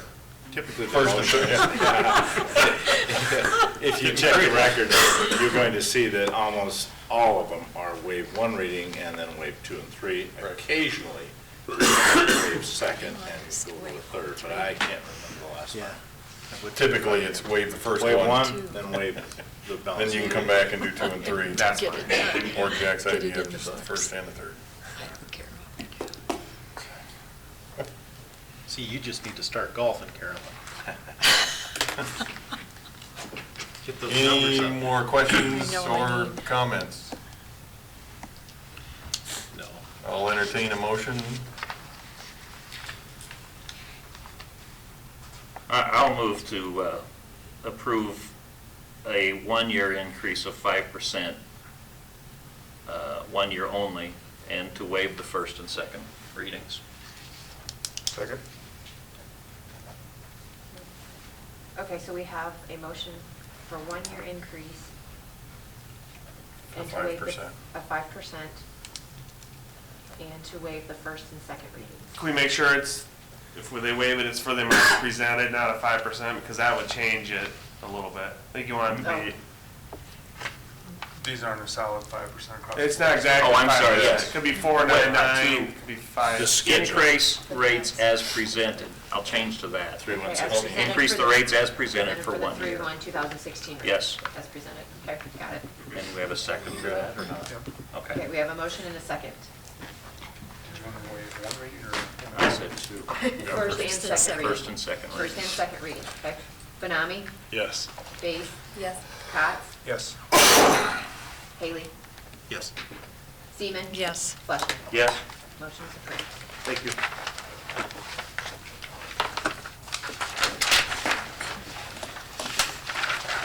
All right, our next agenda, we will move on now to resolutions. And our first resolution is on the Carroll Recreation Center locker rooms, to issue a not to exceed $540,000 general obligation capital loan note. Jack, do you want to speak on that one? Or Does Laura want to start? I will start. Okay, thank you. As we discussed with the CIP last council meeting, if it is the desire of council to issue any type of debt and include it in our fiscal 17 budget, specifically for the tax asking, this starts that process to do that. Tonight's resolutions, this one and the next one, both do the same thing of fixing a date or setting the public hearing date for the next council meeting. Though we have received some new information about this particular project that I believe Harold would like to speak about that we need to discuss. I'll let Jack indicate the information that he has received of a new estimate of the rec center locker room project. Okay. On Saturday, I received an email from Ron Speckman. Ron's been here, talked to us on the other projects. His firm is the engineer that's working on the weight room project. And I left Ron a message today. has not called me back, just for a little bit more explanation, but I'm pretty confident how his numbers, how he came up with them. The first one is just general construction, which includes demo, reconstruction, and new finishes of $613,483. Let me go back. When we talked about this project in the past, Ron called me and said, Jack, what are you guys looking at? You're looking at redoing the floor, lockers, some of the fixtures, toilets, sinks. What do you envision this? And I had a conversation with Mayor Eric, and he kind of had the same feeling from the discussions of the council meetings as I did, that this was a complete reconstruction. That basically you tear out everything back to the walls in the men's, boys, women's and girls' locker. All new fixtures, basically started from scratch from the walls in. And with that, and I told Ron that's what, I felt the assumption was, maybe what, Eric, you're more than welcome to speak, but what you remember. So that's what I went back to him. That kind of changed, a lot of these numbers, and why we're getting the numbers we are today. The mechanical, electrical, and plumbing, remember the weight room project? We dug into that some more. FEH worked with a firm from Storm Lake to go down and really study the structure in the weight room. And we told you the increase of the project was going to be with the weight room. That's what the mechanical, electrical, this is. That's $268,950. For now, total general construction price and mechanical, electrical, plumbing of $882,344. With that, then, what's happened here, and this is not unusual but undesirable, is that we end up we're dealing with uncertainty. Either we didn't get conveyed to them, or they didn't convey to us exactly what we're talking about. You always have these things of you thought one thing, but it was another thing. We're going to have a workshop next week at the next council meeting to deal with the recreation center. You want to defer that, but we'll go through a few more other possibilities here. You can continue with the bond issue, and then you can not issue the bonds if you choose not to. But we're doing a pre-levy resolution is what we're attempting to do. So the idea would be that we would do something before the end of June in 2017. But what we've run into with this current project that's going on now is that we have things that are happening that we didn't anticipate, like having to have 7 days of cleaning the room out so that they can do some work, new type work on the roof, and they don't want anybody underneath it. Well, we understand that those things happen, and then along with that comes 8 hours without electricity, which means that the whole building will be closed down somewhere in there. So we're at a point of saying we can really only manage one project at a time. So we don't want to start anything with the bathrooms this calendar year, but possibly we could start something in calendar year 17, which could incur some expenditures before July 1. I believe Laura has indicated to me that if you pay for anything prior to selling bonds, then you can't put it into the bond issue. Is that correct, Laura? We just have to make sure we get it in place. But no, there is a way to do it, yes. Okay. But it is not the normal process. Okay. With the pre-levy resolution, what you do is you start collecting the taxes, which, by the way, your budget does not show an increase in levy, and it includes this $540,000 in there. Would get the money started to collect so that you would be able to bank your money. But managing the locker rooms, and the other thing that we're thinking about is, what do you do in a locker room project? And we'll continue that discussion next year. This is a major, if you go in and clean out one or the other, what are you going to do with all these people during that 1 month, 2 months, 3 months of actually going in, cleaning out, starting over, fixing up? And what we're finding, and no fault of contractors, is that a lot of things are done by subs anymore, and you have to schedule subs. And when you schedule subs, they take time to get them through the project. So that doesn't mean that the project can't be done. it means that it's probably going to take longer than what we desired to have in the past. So with that, I would suggest that you consider, one, going ahead with the issuance or the documents that would allow us to issue bonds with the understanding that you may not have any of it expended by July 1 of next year. But shortly thereafter, we would want to do the project start in 17. And then that you give consideration to splitting these into one side or the other, or halves of each side, depending, Jack and I have chatted a little bit about this. We don't know what the feasibility is, but that's probably how we would need to work with it. And then you'll also have to decide if you want to move from an anticipated 500,000 plus the issuance costs to an 882 plus issuance costs.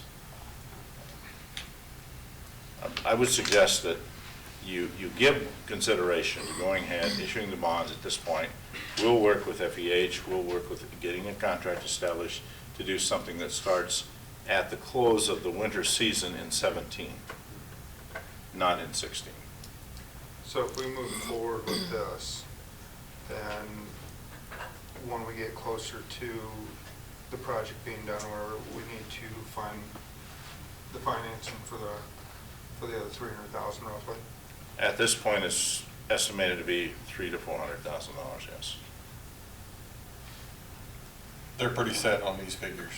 This is how, as of Saturday. And I'll have a conversation with Ron tomorrow. Ron will be here next week. We have some, for the weight room project, he should have some drawings so we can look at. We've been meeting with them probably 3 or 4 different times, trying to come up with ideas for the fitness or for the locker rooms. We have some good ideas, good concepts that we'll be sharing with you. I would, even if you want to do a start the work session, take a tour of the rec center, look at the current project. You can go through the locker rooms, at least the guys on the guys' side and women on women's, and see that part and see why it's going to probably be a lot more money than we thought. And then we can come back here. That's what I would recommend. And this does not include contingency, those kinds of fees, Jack? You just said construction. Yeah, general construction and mechanical, electrical, plumbing. Probably not contingency. I'm guessing their fees are in this.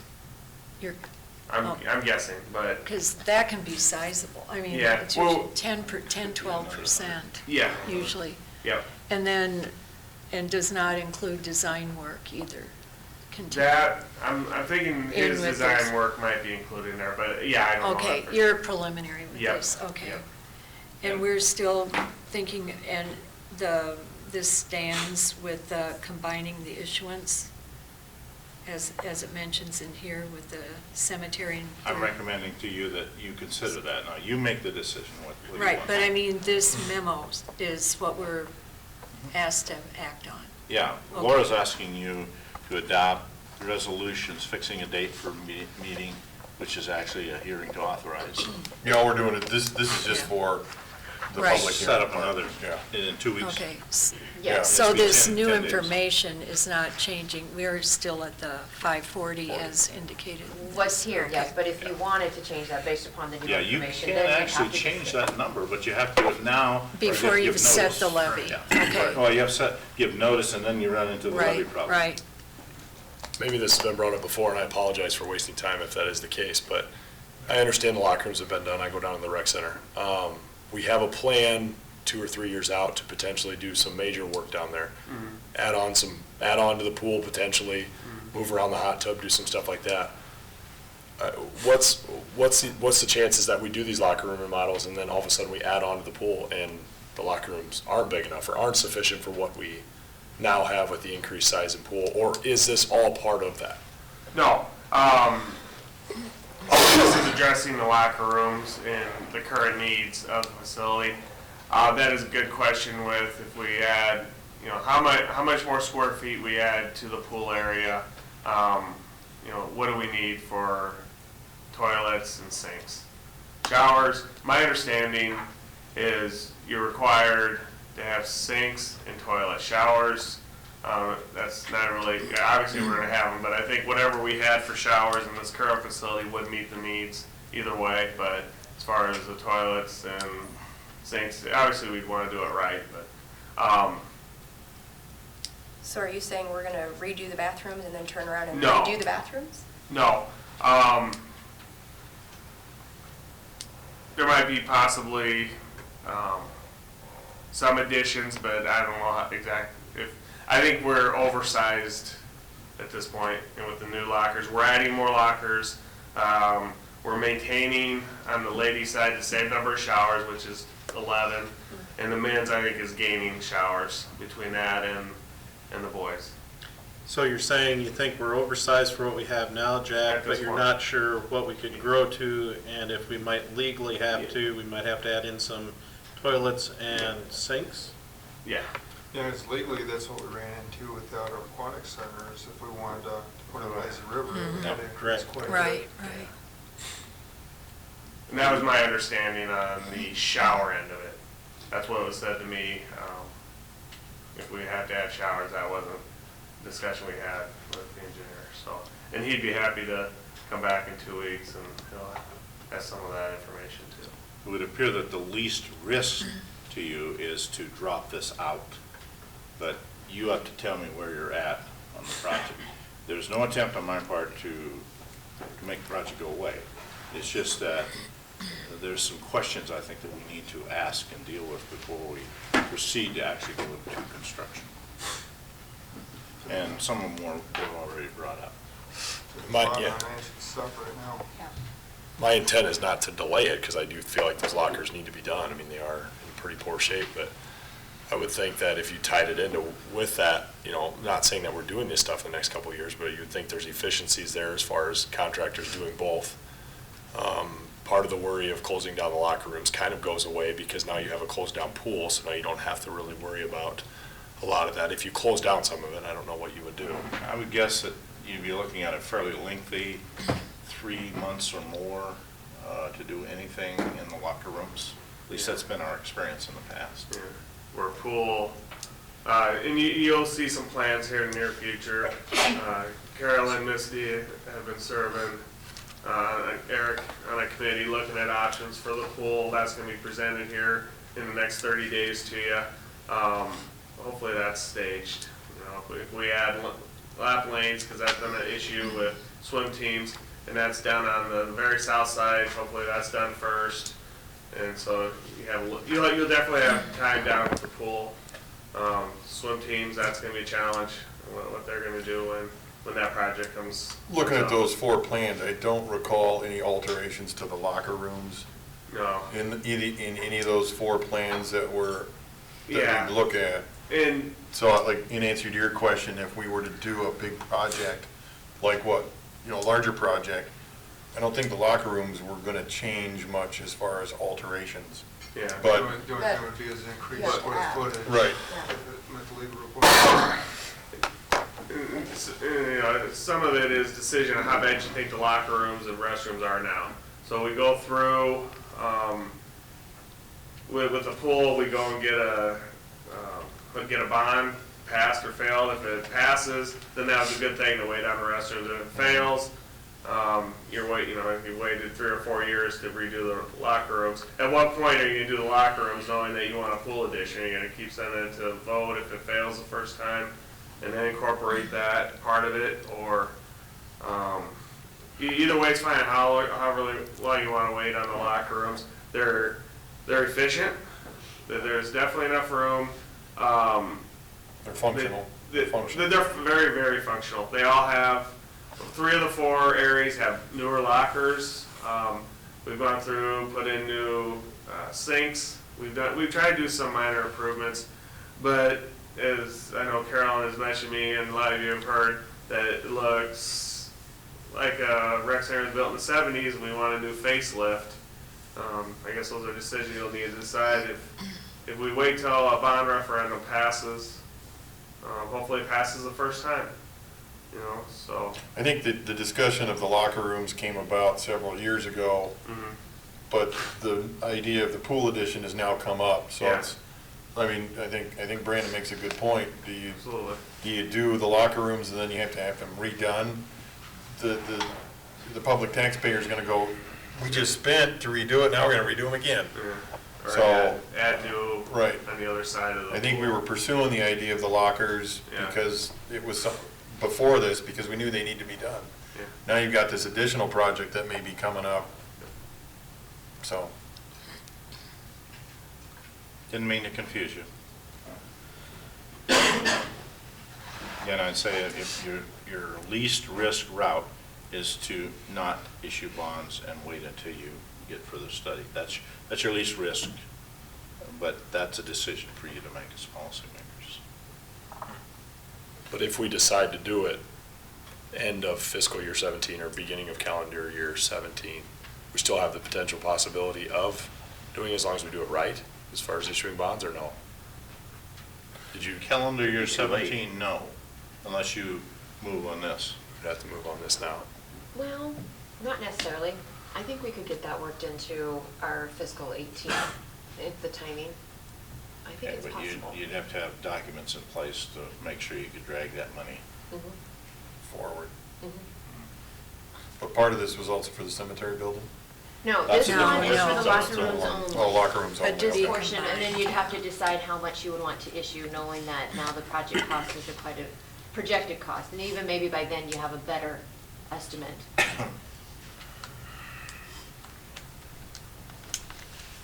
So if we take no action at all, that's what you're recommending?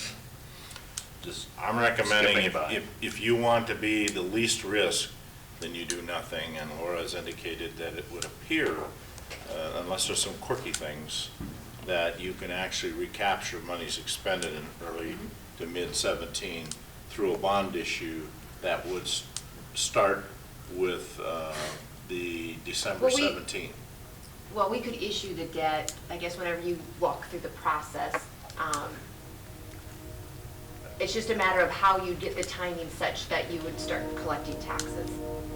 And if you're not And this- looking at having a project until possibly summer of 2017, I believe we should be able to get the timing to work. Okay.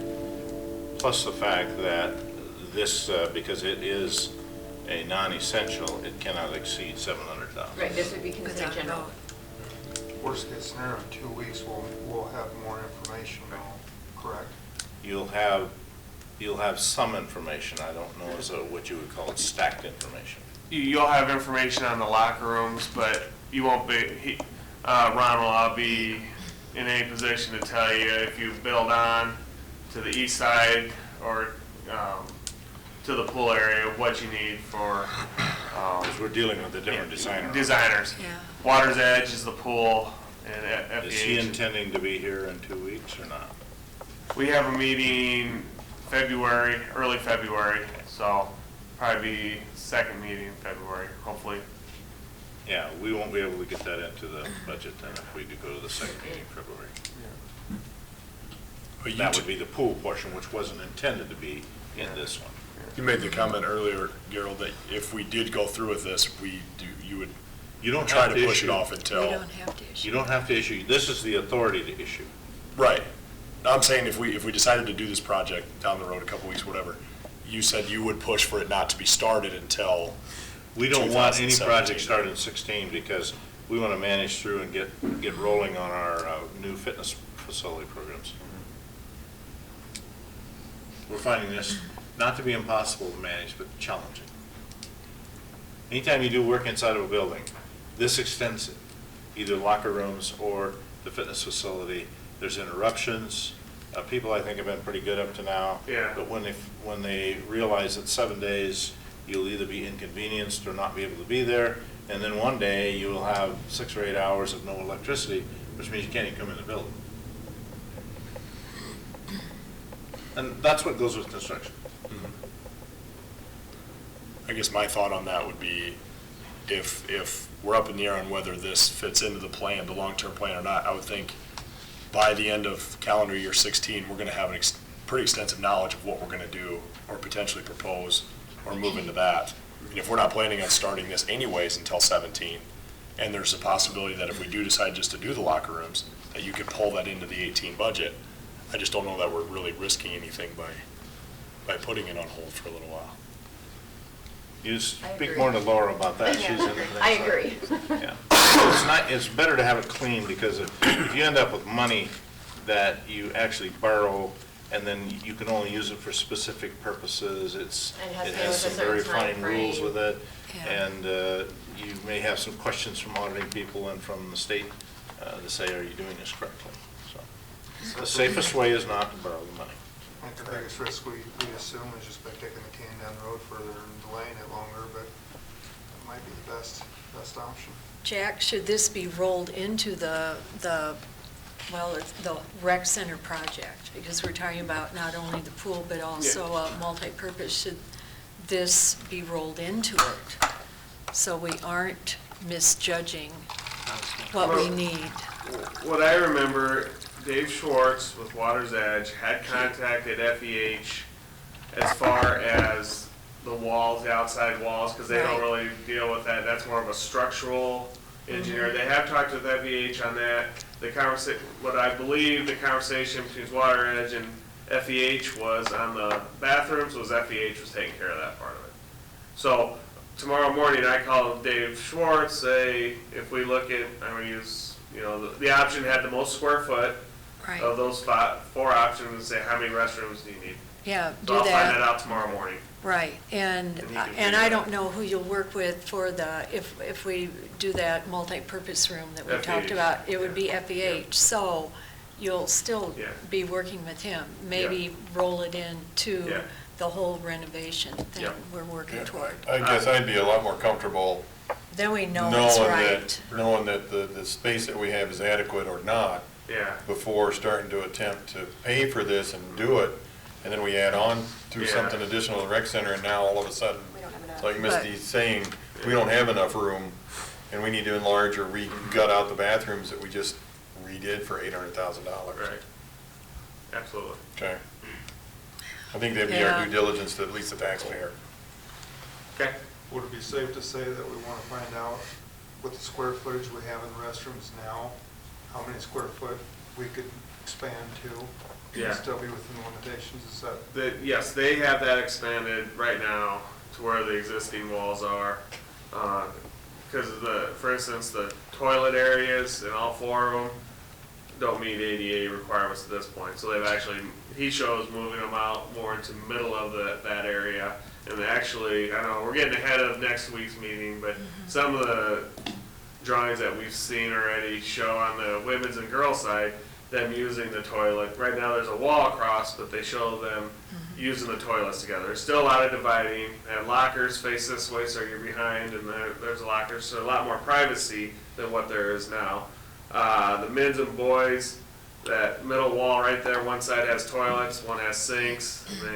So they've maximized everything, as many toilets as they can get in that, so. Because with what we add on, that may trigger the compliance of the ADA with the bathrooms then too. Well, I think Dave even brought Correct. up Brandon's point at one of our meetings. I think you were there, Eric. He talked about, depending on what we do, that could impact It would trigger the what we'd revision. have to Didn't he do. say that, Right. Misty? Yeah. So, You know, rather than rushing, we want to do it right. Correct. Yeah. And maybe the way the pool is set up, maybe you have another family change room out on the pool area. We've seen that at other locations. That was some of the discussion he had. Is there a possibility that, this may be jumping ahead, but the person that you currently have the quote from for these locker rooms, that maybe we wouldn't even go ahead with him, everything would go through Water's Edge? Or is he just, He's just pool. or is he just the design, just the pool? What would probably happen is Water's Edge, if we wanted one contractor, and our biggest portion is the pool part, they would probably subcontract the wall portion and the locker rooms. I just know But, it's busy. Yeah. When you have 2 people, you're paying different fees for, and And then I know there's discussions about if we did the pool, do we attach the east side? The Water's Edge does not want to deal with that portion of it. That would be FBH. So we don't have to take any action on it then. Is there any interest in a work session next week about doing it or at the rec? 2 weeks. 2 weeks, yeah. yeah, Okay. I think we need to. Well, then with that, I'll seek a motion to seek no action on this resolution. So moved. Second? There is a motion and a second. Base, Yes. Cox, Yes. Fleischner, Yes? Haley, Yes. Benali, Yes. Seaman. Yes. Motion approved. Thank you. All right, our second resolution is, gotta move to the next one. It's on the Carroll City Cemetery Maintenance Building and Third Street Storm Sewer Improvements Project for a issuance of a public hearing on February 8th. Laura. Yes, thank you. So just like I mentioned in the last issuance, or the last discussion, this is a bond issuance or a debt issuance for a not to exceed $1,220,000 for construction of the maintenance building at the Carroll City Cemetery and partial funding for the Third Street Storm Sewer Improvement Projects. This type of issuance is considered essential corporation, or corporate, project. Therefore, it has a different issuance authority under the state code, is the reason why we have to keep these two items separate. We had, before the action on the prior project, we had this debt scheduled to be a 10-year repayment. Now, I will talk with PFM and we will work to reschedule that and see if it will continue to be 10 years or if we'll shorten the life of that, of the proposed issuance or not. Tonight, what you're doing is setting the public hearing for the next council meeting to then take action on, to do an issuance, hold the public hearing for resolution to issue, as well as what's called a pre-levy resolution, so we can ask for taxes in our next bond, or in our next fiscal year, as we work through our budget proposal that we'll start working with next week. I'll get some updated information and how that will all work and have more information next week when we start working on the budget. But tonight, you're setting the public hearing for the next council meeting. Any questions on what we're doing about the projects that are being proposed? How did we arrive at the 1.2? Well, of course, you're going to ask that. Be the 475 4 for street maintenance and. the difference. 655 The for cemetery. the, And 655 that was in the plus- CIP. Plus, there's an additional amount to cover the cost issuance fees, the fees we pay to our bonding attorney, as well as our financial advisor, and an underwriter's discount, to make sure we cover all those. So that's why the math doesn't necessarily work quite right. But Any working other- with PFM, they were the ones that recommended to do the not to exceed the $1,220,000. So that way, at the end of the day, we make sure we have funds available for the project costs of $475 for the cemetery building and $655,000 for Third Street. I have a quick question. Are we certain, I know we're gonna have discussion tonight about the city maintenance garage and the amount of space that gets added with that facility. Are we absolutely certain that we absolutely need a $475,000 building at the cemetery? Or will the cemetery and the cemetery stuff be able to be kept at the city maintenance garage? I'm just curious as to, we don't have it there now, and are we going to continue to just keep doing what we're doing there, or everybody on board with that building? I don't know a lot, everything about it, so I'm just asking. There is no current plan to include the cemetery facility, equipment and other facilities in the street maintenance building at this time. I think we're trying to keep them all separate. Like the truck that was there that was The a dirt in cemetery it. truck. Right. That had the dirt in it. If there was room in a maintenance building down there, that would have stayed down there. But that would have been the expectation. Yeah, I'm just saying, Yeah. we're adding more space, what we're going to talk about tonight out there, which means we're going to have some freed up space at the old building, and we don't know specifically what that's all marked for yet. I'm just uncertain as to exactly what's in the building out at the cemetery. Just asking. No, we will have a work session coming on that in the future, right? On the cemetery building? Did we have that scheduled? Yeah. Late the February, 2,400 early March. square foot. Okay. We have the drawing and everything. We'd had one and had the We preliminary stuff. have a sketch plan. Yeah. Yeah. Florida, explain what you meant by the possibly decreasing it from the 10-year repayment. You just mentioned that, and I didn't follow what you meant. Well, what was, the 10-year repayment included both of the things that we talked tonight. Now, if we're not looking at issuing up to $540,000, that could possibly change the number of years it takes for us to repay that. I'll work with PFM on that. Okay. Because the money that was gonna go repay 540 is, Is no We're not- longer no longer- necessarily, not Yeah, necessarily so it going won't to be necessarily issuing as gonna be much. there. Yes. Okay. The 10-year repayment then, is that your recommendation, or do they recommend that to you? They recommended that to us. That was to help stabilize the tax levy, as well as plan for some future projects. Suzanne took a look at the CIP that council had approved at the last council meeting and took that into consideration when building the 10-year repayment schedule on this.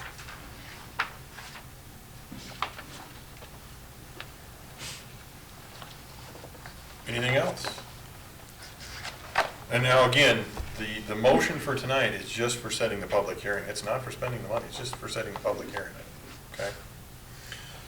I will seek a motion for approval of the attached resolution setting public hearing date for February 8th, 2016, and directing the city clerk to publish said notice. So moved. I'll second. There's a motion and a second. Benami? Yes. Fleischner? Yes? Bates? Yes. Haley? Yes. Cox? Yes. Seaman? Yes. Motion is approved. Thank you. We will move now to reports, and we just have one left. That is the US 71 Van Meter Edition Water Main Extension. And when you're ready, Randy. Okay, I'm ready. Thank you. Our contractor, King Construction, had completed the US 71 Van Meter Addition Water Main Extension. If you recall, that was an extension to the new Van Meter building. They actually completed, or substantially completed, the construction in November of 2014, so it became usable for Van Meter at that time. The contract wasn't closed at that time because property restoration wasn't complete, and which was performed in 2015 during this past summer. That's now complete, and the final project cost, or the final construction cost of the project is the contract cost of $35,456.50. So unless there are any questions, I'd recommend acceptance of the certificate of completion for the water main extension project. Move that we accept the certificate of substantial completion for the US 71 Van Meter Addition Water Main Extension Project. Second? There's a motion and a second. Seaman? Yes. Benami? Yes. Fleischner? Yes. Bates? Yep. Haley? Yes. Cox? Yes. Motion is approved. Has everyone had a chance to review the committee reports and monthly activity reports? Any questions? I have no comments for this evening, and any comments, well, other than thanks, Tom, for letting us come out and look through your building and get a little more education on what we need to get accomplished tonight. Any comments from the council? And then we'll move on to the work session. Do you want to take like a 5-minute break? Or a 2-minute break? That's your prerogative, Mr. Mayor. I'm going to do that because I'm going to go use the restroom. Good call. Good call, Mayor. 5 minutes, we'll resume.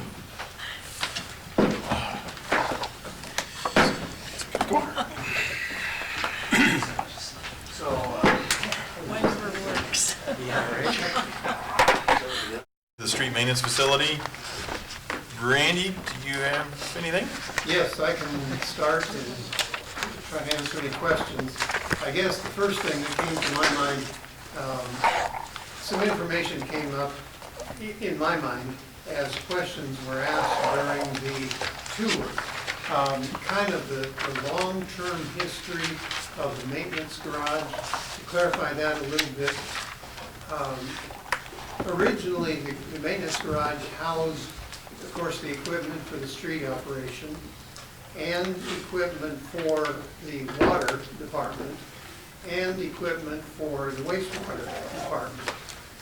Now, we knew 30 years ago that we were going to be faced with a space shortage. at some point in time.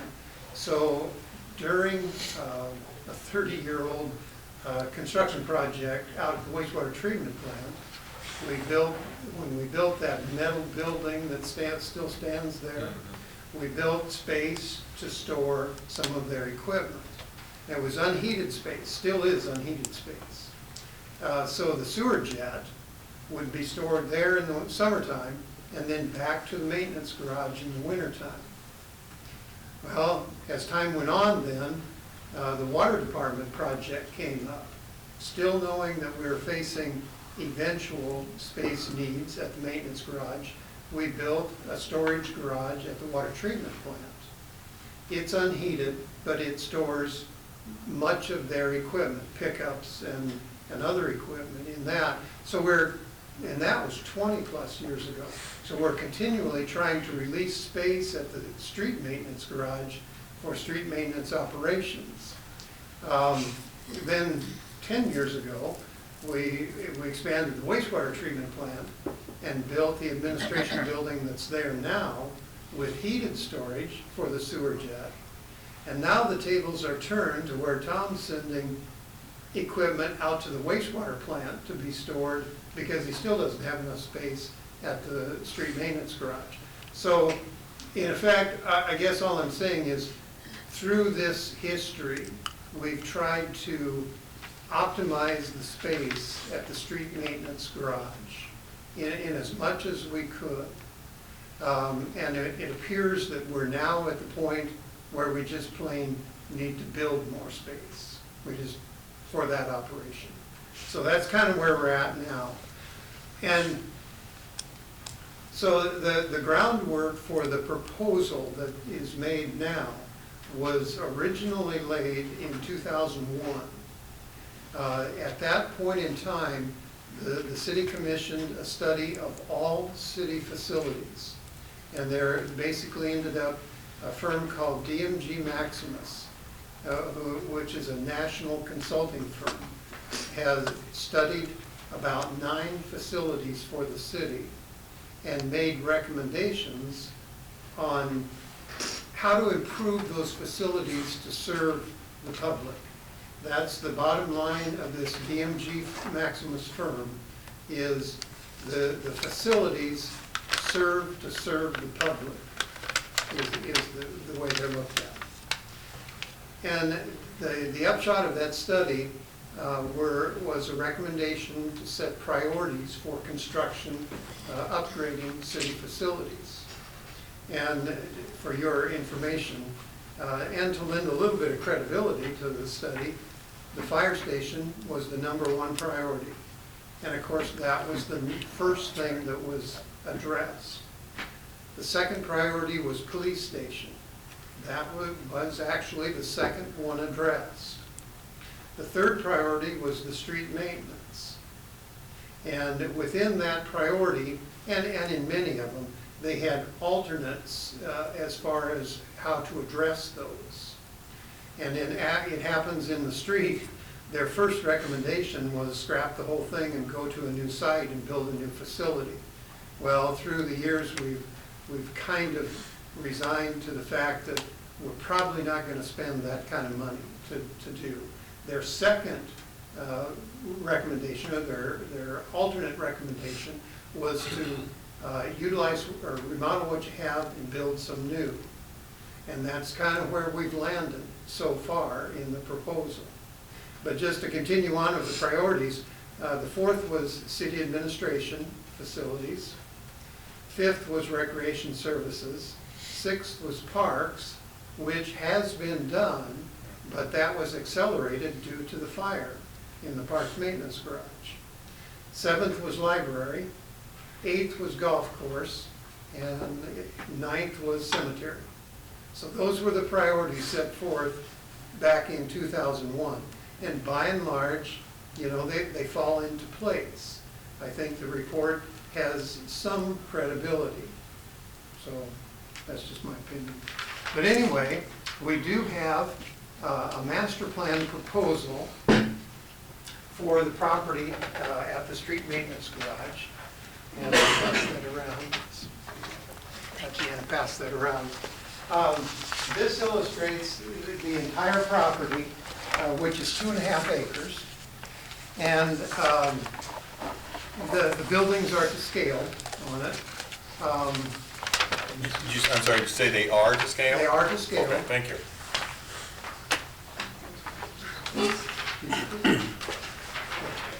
Okay, they are to scale.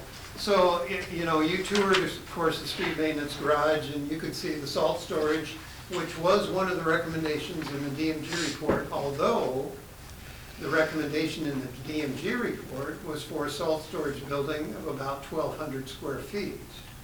Well, we ended up building a 3,000 square foot building. The way those things evolved, we went through a couple of years where we couldn't get salt. Salt was in an extremely short supply. And we got salt from everywhere we could contact. And we piled it on the ground and covered it with a tarp, and we made it through the years, those 2 years. But we learned that maybe we should store a little more salt than we really need for the long term in case there is a shortage. So we ended up building a 3,000 square foot storage facility, which stores enough salt more than an annual usage, current usage of salt in the city. However, things aren't all good.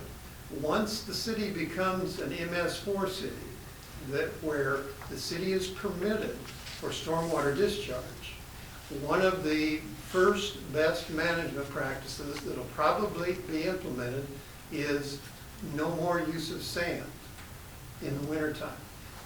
100% salt. So then you increase your need for salt storage, and hopefully the 600 ton or the 3,000 square feet will get us by, you know, to get started, and hopefully it'll work out in the long run. But those are the kind of impacts or factors that impact the selection of salt storage buildings or maintenance buildings or whatever it may be. Of course, then we go into the 3 proposed footprints that are on that drawing. Aggregate storage bins, we're recommending to be built. Those were not included in the DMG study. And that's actually just an operational efficiency. Right now, the majority of our aggregates are stored across from farmland on Grant Road, 400 block of Grant Road. So whenever we need a bucket full of rock to do a project on a street, we have to drive a tractor over to farmland and a truck, with 2 guys, and get a bucket full of rock, put it in the truck, drive the tractor back to the shop, and drive the truck to the site. A little bit inefficient. When, if we could construct these aggregate bins in the downtime, we could load those bins, and then when it's 1 bucket full is needed, just take a tractor out of the building, load the truck, and head for the site. So it's really just an operational efficiency issue that we're recommending that for. So you could calm that down to just 1 guy. Yeah. Yeah. So, yeah, that's kind of straightforward, and it's relatively inexpensive comparatively. Unheated storage building that's proposed here on the easterly side of the project, that is not being recommended at this time. We've master planned it, but not recommended it for construction under the circumstances that we'll discuss in this work session. If those circumstances change, then consideration may be given for construction of that unheated storage. Then I guess the main building that's proposed is street maintenance garage.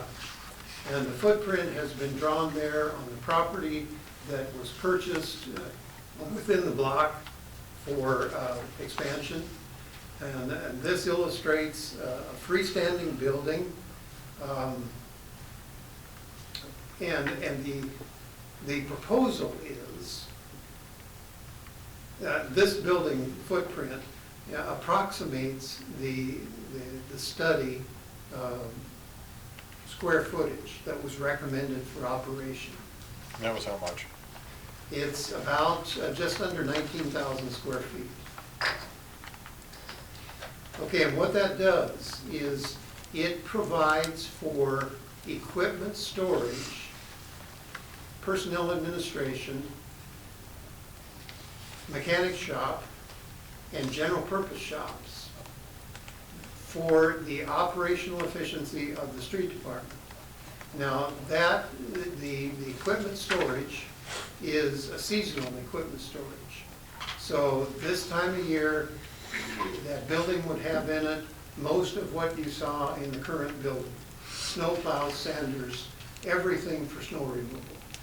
When summer comes, that equipment would be changed over to, all the plows, all the sanders would be taken out, concrete trailers, concrete equipment would be put into that building. So really, it's a seasonally operation building, seasonally changed.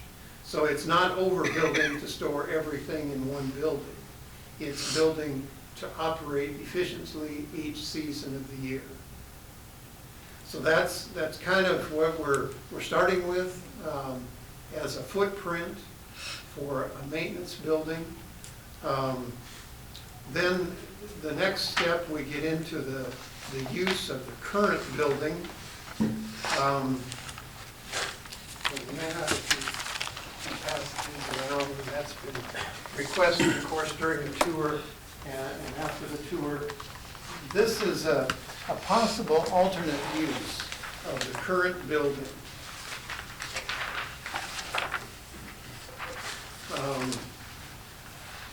The way it's laid out, I guess beginning at the north end, as Tom mentioned during the tour, storing cold mix inside, creating a space for brine making when it becomes necessary that the city make it, snow plow storage, traffic sign storage, all of our joint sealant, sand for sandblasting, air compressor, all that stuff. And then some of the other equipment. Some of the other equipment are aerial lift truck, which isn't a seasonal piece of equipment.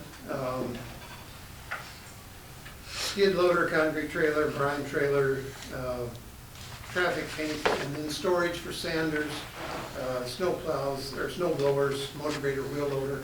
So in effect, what this is saying, this is a possible alternative use. And under this alternate, there wouldn't be a proposal for the unheated storage that's identified in the master plan. Now, if there's this alternate use isn't the ultimate use of the property, of the building, then we may have to consider additional, unheated storage. And by the unheated storage, I guess I can clarify that a little bit. What we would envision would just be a pole building, probably without a paved floor. Something to get your equipment out of the elements. Snow plows out of the summer sun. These snow plows these days have so much hydraulics on them, the summer sun just bakes those hoses. And it's just really protection of the equipment. It doesn't have to be heated. Not all equipment has to be heated in the winter.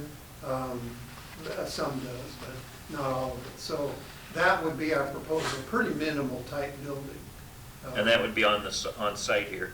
Yeah, that's, in this master plan, it's identified as a storage unheated building along the left side, along Maple Street. And that we would propose, if it's ever built, just to build it as big as you can fit in there, because there's never enough storage for stuff. But anyway, that's one alternative. And like I say, if, for example, the question came up about the cemetery use, and certainly those things have surfaced in the past, combine or whatever it is. The DMG study actually investigated that. And their investigation recommendation at the time was not to combine the operation of the parks and the streets. And that resulted in the construction of the freestanding parks building up near the golf course. So the decision was made not to combine those two operations at the time. And it was actually a recommendation of that DMG study. So that's the way things go. I mean, the study kind of bears itself out at different times. But this is a possible alternative use. Certainly that can change and more flexible if it does change. Randy, I got two questions with that possible alternate. Would that then be heated at a lower temperature? Yes. To keep the water lines from freezing? And then would you anticipate any additional modifications to the structure? Because I guess one thing I'm thinking of, and maybe I'm not looking the right way, but the barricade storage in where the office area is right now, would there have to be an external door, put in a bigger door? Or are you talking like traffic cone type stuff? Things that could be hauled in through a walk door? Well, we would probably just demolish those walls that are in there now. None of them are bearing walls except the outer one, and cut a big enough door that you could, double or whatever to walk through to store in that location. So it would be cones, probably the wooden barricades also, things like that for storage. The other, otherwise, the brine system area that's illustrated on there, that would take an isolated wall. We really don't want to get that brine in the air, in the rest of the building, because it corrodes everything. So we would recommend kind of sealing that off as much as practical, when it's ever put in. It's not a big issue. And yeah, we would intend for it to be low heat, possibly no heat, possibly disconnecting or the water in the wintertime, so that it could really be probably as little or no heat as possible in a building like that. The only caveat would be, of course, in the brine system, we have to have water service all the time. But hopefully that's down the road. We have the best deal, already in brine, but the good deal probably won't last forever. So we'll just be prepared for it. So that, unless there are any other questions on either the proposed master plan or that alternative building use, Councilman Fleschner did request that we check on some other maintenance facilities to see how they were funded. And what we did, we had contacted 3 engineering firms for proposals. And in their proposal responses, they list the projects that they had done to give them credibility. And we took those projects that were done in Iowa and contacted those locations and asked them how their facilities were funded. And this is the result of it. We really wanted to get Norwalk's, but after a week of trying 3 different sources, we got no response, so we didn't get Norwalk's. The city of Sioux Center, we did get. They had a facility built. In fact, I think they had a couple of them built. City of Council Bluffs had 3 facilities built, and their funding, we were able to get a little more detail of their funding than some of the others. Pottawatomie County had a maintenance facility constructed. Monona County, which we actually toured, had a maintenance facility constructed. They were from insurance settlements. The tornado took out their old one, and they got a large insurance settlement. And then the city of Waukee, which was not one of them, but we knew the people that worked in Waukee, had a huge facility built, and they had funded it in the manner that's outlined there. Randy, these all occurred before we hired PFM to suggest we do a citizen vote, remember in January of 14? I'm just curious, since for 2 years we promoted that we were going to do a citizen vote, and what was the rationale then? That when we hired PFM to look at bonding scenarios for, the library, the city maintenance garage, and then the lazy river. What was the rationale for promoting a citizen vote for 2 years in a row, if other people were doing this? Well, we hadn't checked on the way that this. So you did not know until now? Okay. This was just Because checked I didn't remember, but I could be wrong, that we never looked at this. This information we just got within the last 2 weeks. Okay. As far as the way projects were financed. We toured, Tom and Kevin and I, toured 3 facilities when we were making a recommendation for consultant. And in general terms, they told us, kind of how they funded theirs, of course. But we never got into whether they went to a vote or GO bonds or anything like that. So originally you just thought it's X, we estimate it's X amount, we've got to do a vote. Is that basically how you came up with the funding? That was kind of the bottom line on it, is we didn't have we didn't apply the intricacies of being able to identify what funds could be available for something like this.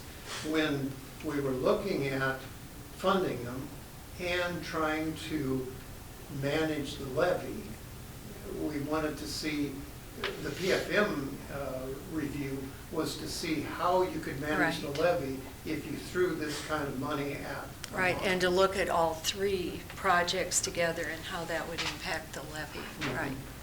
And then, of course, subsequent to that, there were other factors considered and proposed, and Okay. where we are now. Okay, thank you.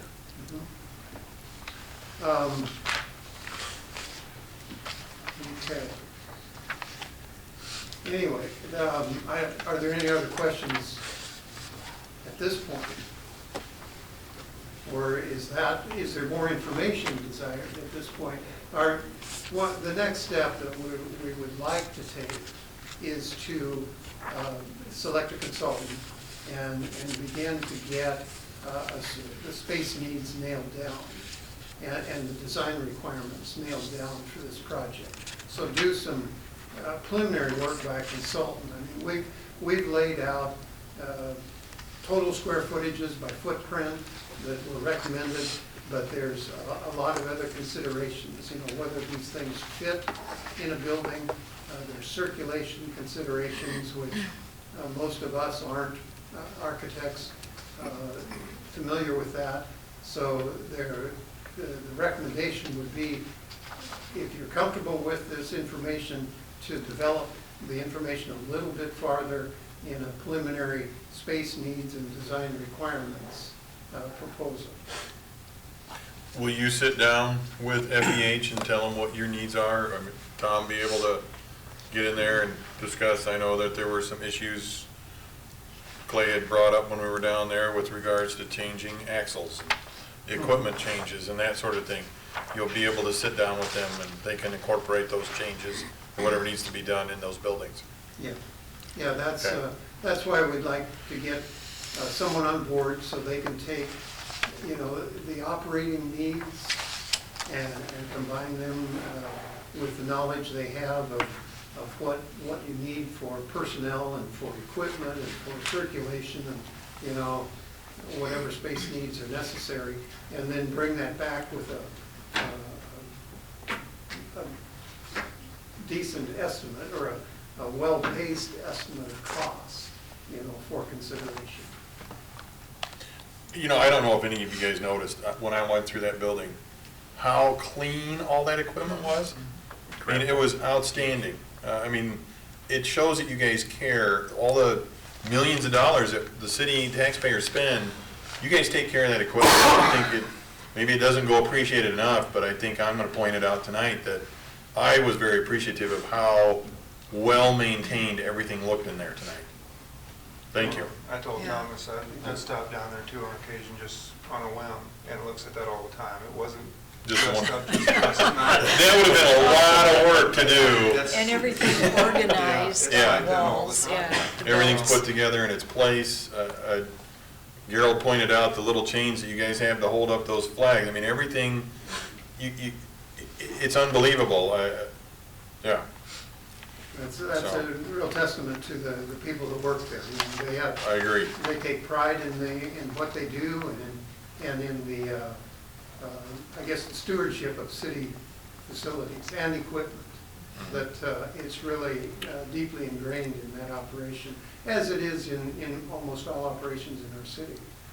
But I think our employees, you know, they do that, and then it becomes an expectation that they do that, and it just feeds on itself. So it's good, and it goes to 15-year-old trucks. You know that we have pushed.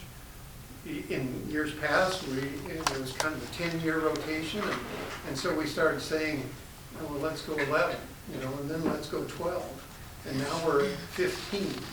And will we go farther? Probably. Should look behind you. Wasn't a good idea on the sweeper, but. Yeah, I thought that probably should have been changed out about 15 years ago. I've been living here 20, and I remember that thing when I was in high school, so. We wouldn't do it again, No. but you live and learn, and Yeah. we'll learn on trucks, you know.